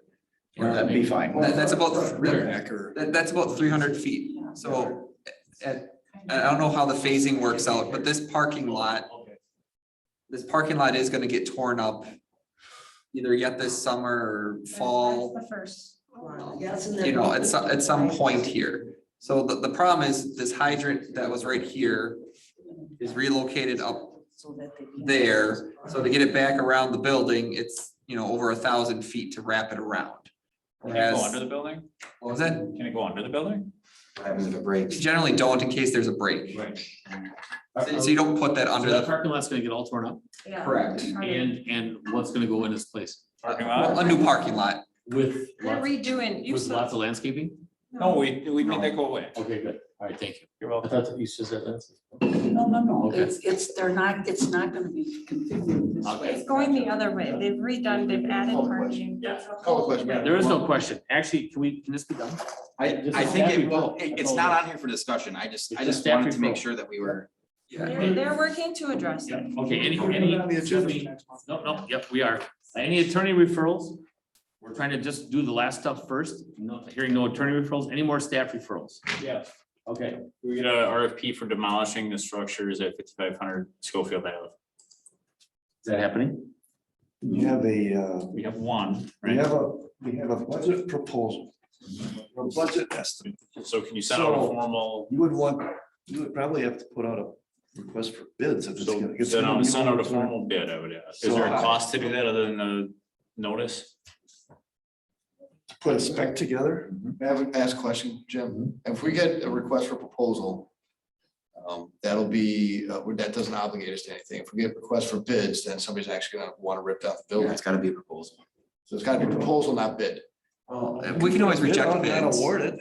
We can reject the bid. You don't have to award a bid.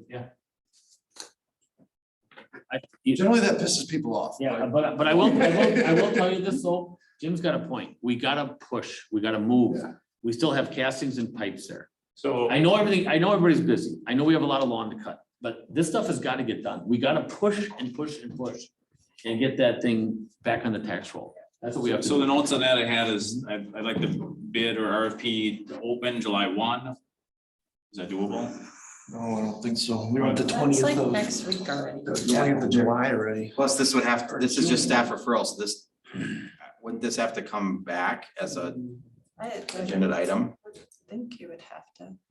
Yeah, Michael, quick. I was just gonna say, so, but we do still have some salt in that shed over there. Hear me out, I'm not done. So I give leave the thing open for 45 days. The salt shed demolition as part of the thing has to wait until after the salt is moved. But other than that, maybe they could start. There's water for sure. The bid could be written that they can tear it down at their leisure.